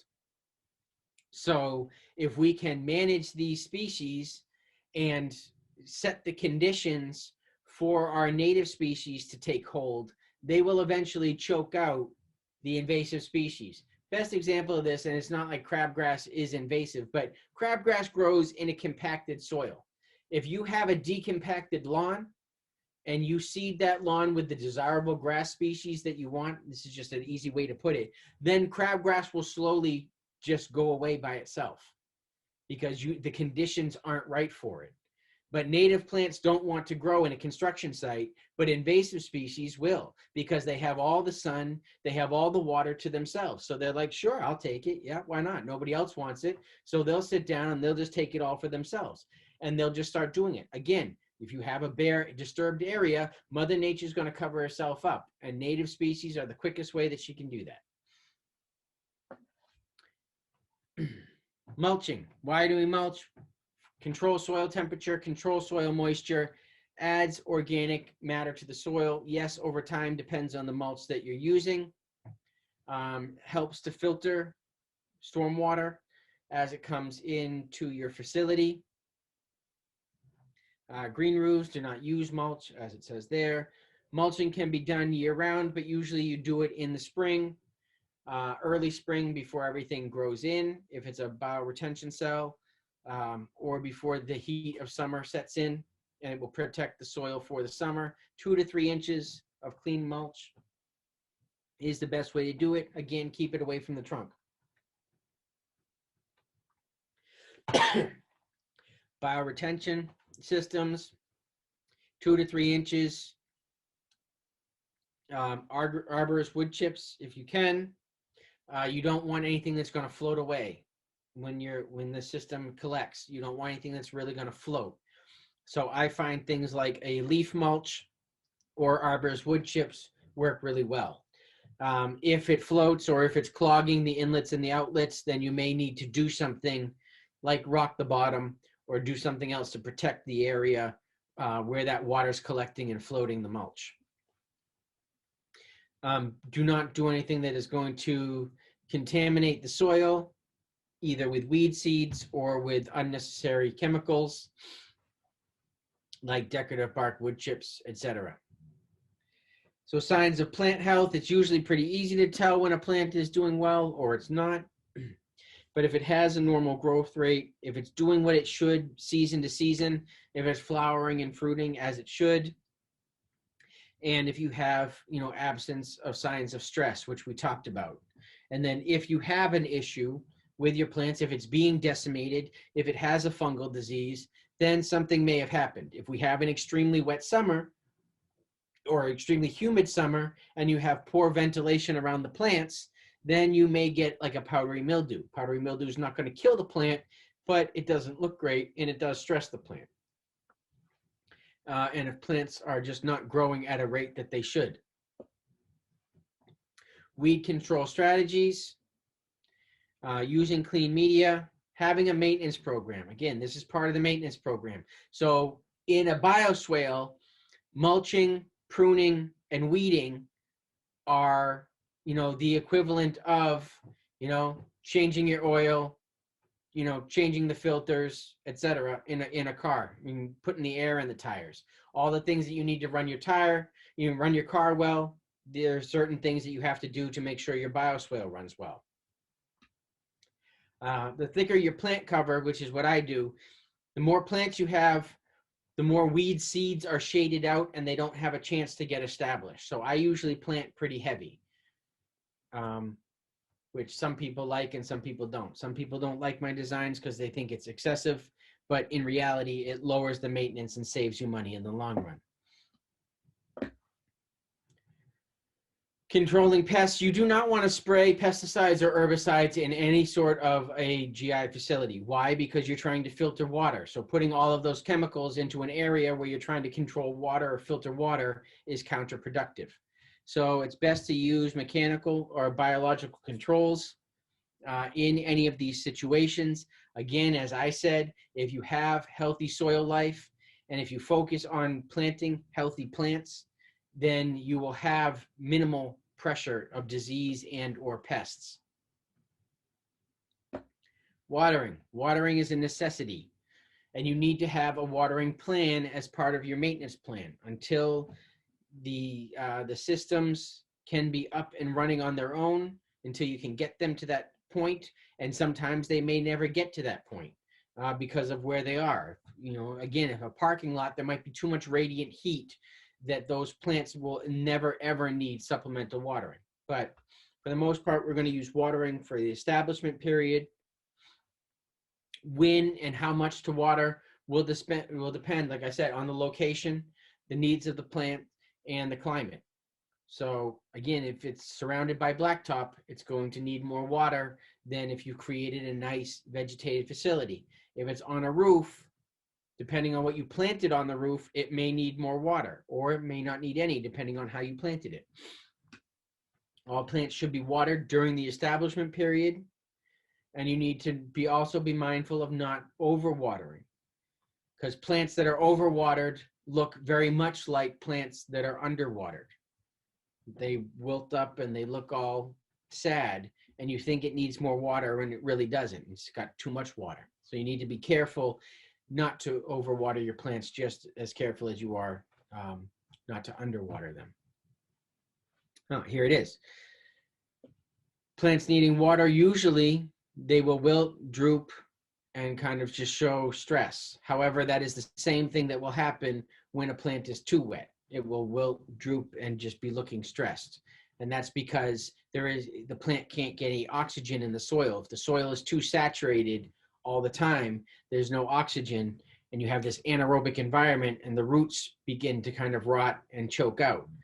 When you have a super dry soil, there's no moisture, the plant can't take up any water. So either way, if there's too much water, the roots can't take up any water and they can't breathe.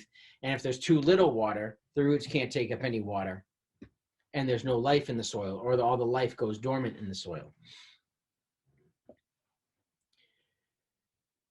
Following factors can influence when and how to water your plant material: the size of the plant material, the exposure of the plant material, the climate or the microclimate, how fast and how well that soil drains, whether or not it's mulched and how it is mulched, and weed barriers, which I am not a fan of. Types of irrigation. We have temporary irrigation, usually during the establishment period. You can set up an irrigation system, a temporary system that is either pulling off municipal water or however it might be. But that is, you plan to take it down after a while. A permanent irrigation system still can just be used during the establishment period, but this is a system that is designed to not be taken up after any sort of amount of time. Something that you might use on a green roof, or you might use, say, in a park. Need to have supplemental watering. But again, sometimes I will put in a full-on irrigation system, you know, just in case. You know, it's usually on a residential property and not someplace where I'm trying to establish. Like if it's a campus and I'm trying to establish an area, that's temporary irrigation. Manual or hand watering, again, using these during the establishment period. We talked about tree bags and how I like to use tree bags. I don't necessarily like to put them around the trunk, because then all the water is going right to the base of the tree, and that's not where the tree drinks from. It also puts the tree trunk in jeopardy. Inevitably, you know, the bags get forgotten and they stay there too long. So again, being able to knowing when to take the bags away. So constantly keeping the bags filled for as long as they need to be filled during the establishment period is something you need to plan on. And then you need to have a plan to take the bags away. Just like if you use guy wires, you're going to want to have those wires, but part of your plan needs to be to take them away, because otherwise it gets forgotten and it's not my job type deal kicks in, and then the tree dies. And there we go. We have now cranked through the first 4 modules for all of this. And we're good to go for today. So if you have any questions, I would be more than happy to answer them. And love plant discussions especially, but we can talk about anything that you'd like that we've discussed thus far. Otherwise, I will really go through kind of you have the speed knowledge tests if you picked up your book. So that's just kind of the stuff that you need to know and what you should have got. It'll tell you what you should have gotten out of today. So does anybody have any questions? I have a question. So going back into plants, I work for the University of Massachusetts, and we've been adding a lot of pollinator gardens. So part of the theory behind that one, which you were saying for plantings to like try to remove the weeds, and they're actually trying to promote what a lot of people would be considered weeds, like the dandelions and the clovers and things like that. But a weed is just an undesirable plant.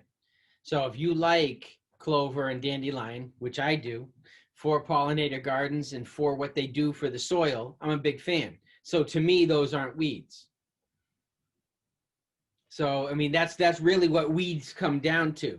And a lot of what in the landscape and the plant world, and even in green infrastructure, a lot of what this is kind of changing the paradigm and changing how we look at the landscape, think about the landscape, and what we think about plants. Clover in the lawn is the best, basic and best example. Why we can't have clover in the lawn, I don't know. Somebody decided that was a thing, and there was a whole lot of money to be made in clover control. So then we all just decided that that was going to be the way it goes. However, anybody who's kind of looked into it at all knows that clover is great for the grass, that it keeps our grass greener. It keeps, it really promotes the health, and it promotes the pollinators and the wildlife around. So, I mean, anybody who's really looked into it knows that clover is great for the lawn. Dandelions also great for the lawn. Why? They have a giant taproot that starts bringing nutrients from deep in the soil, and they bring nutrients and water and everything deep from the soil up to the surface, where the grass, which has shorter roots, where it becomes accessible to them. So, I mean, they're all great things. We just decided picking good guys and bad guys. And it's really not a thing. Not even invasives are necessarily bad guys. They're just, but in a way, if you have to pick a bad guy, they are. But again, invasives are just filling a void that we've created.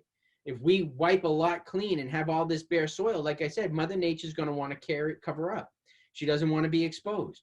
So she's going to grab whatever she can. And invasives grow the fastest in the craziest places. You can have soil as hard as cement, with no sort of organic matter in it, totally compacted, and invasives are going to start growing. Now, that's just part of, if we get into plants, that's part of succession.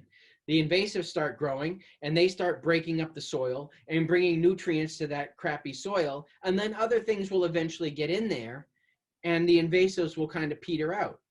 But certain invasives really take hold, especially if we keep disturbing the area, or they just get too happy and begin to choke out everything else around it, or outcompete. Invasives outcompete because they bloom earlier or later, they leaf out sooner, than other things. They grow vigorously in tough environments. But again, we can manage all these things, but we also have to manage how we look at the landscape and approach the landscape. And by just dropping bombs on invasives and everything is really just perpetuating the problem. We're not getting to the root of the issue. But yes, so clovers and dandelions and stuff for pollinators in lawns, in pollinator gardens, absolutely. What's great, and in my design course, one of the things I talk about is kind of either stacking functions or what I call the okay and principle. So you can create this bioswale, and that's going to help handle the stormwater. And then ask yourself, okay, I'm going to plant that bioswale with native plants that will also help take up the nutrients and put in different root depths. Okay, and I'm going to make most of those pollinator friendly. So I'm going to have my bioswale also be a pollinator garden. Okay, and I'm going to put in host plants too many of the caterpillars that I'm trying to, for the pollinators I'm trying to get. Because everybody plants flowers and thinks they're attracting pollinators. What nobody's putting in is putting in the host plants to attract and feed the caterpillars that are going to give you the butterflies that you want. So you need to feed a caterpillar before you can have the butterfly.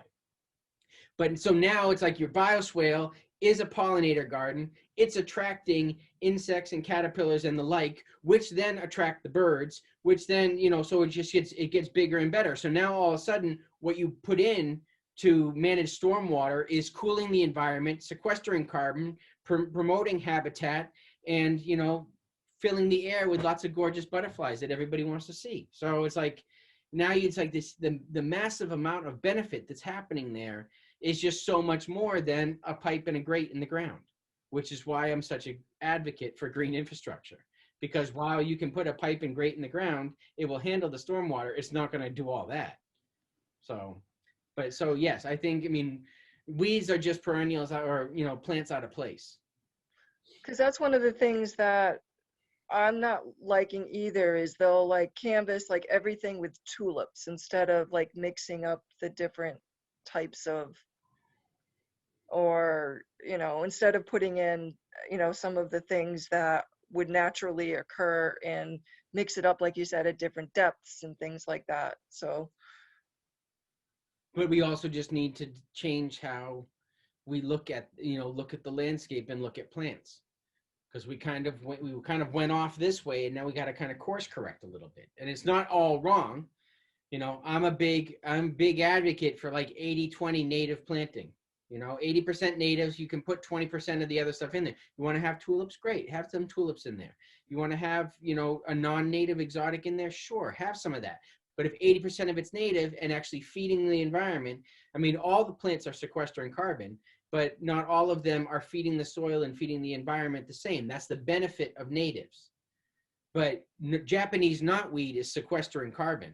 Japanese knotweed is feeding pollinators. I mean, it's not what we want, but it's actually doing the biomass that knotweed puts on is a testament to how much, carbon it's pulling down and creating. It's a carbon sink. It's just not the one that we want. So we have to kind of create that alternative. Same with Phragmites. Phragmites is great for, water filtration. It's great for, biomass and carbon sequestration. It's not what we want though, because it chokes out our native plants. It chokes out our waterways. It does too well. So we need to keep it in check. But it's all kind of the perspective that we look at these things. And if we want to have more of another plant, napalming the area isn't the way to go. Creating the environment for that other plant to thrive is the way to go. It's not always the easiest way though. So it's easier to drop napalm everywhere or Roundup everywhere, but it's not necessarily the answer. Any other questions? We talked about a whole lot of stuff. Hopefully you have an understanding of what stormwater is. Hopefully you have an understanding of the materials used in stormwater, because those are going to stormwater control. Because those are going to come up more and more. We're going to get into permeables. We're going to talk a lot about stone. We're going to talk about, once we get into my favorite, once we get into biofiltration and we talk about bioswales and stuff, that's a nice long module. And we're going to talk a whole lot about soils and sands and compost and the like. So just understanding how those are used, and understanding how vegetation's used. That's really what we covered today. We start in safety, which is another real dry one, but it's not a very long one. So, and many of you are probably very familiar with safety on a work site and PPE. When I actually started doing this, I had to tell people what PPE meant. Now it's something that we all know. It's like, it's a term that we're all familiar with. So that's not, at least we're past that hurdle. But yeah, we'll start next week with a little dry topic, but then we'll be able to get right into it. And like I said, once we jump into like bioswales and green roofs and stuff, it gets a whole lot of fun, and hopefully we'll have a whole lot of back and forth. So if nobody has any questions, then I guess we're good. And I thank you all very much. I can't wait to see you Monday. It was fun. All right. Thank you, Trevor. Much appreciate it. All right, guys. Take care. Thank you, Trevor. All right. Bye. Thank you much. Bye. Thanks much.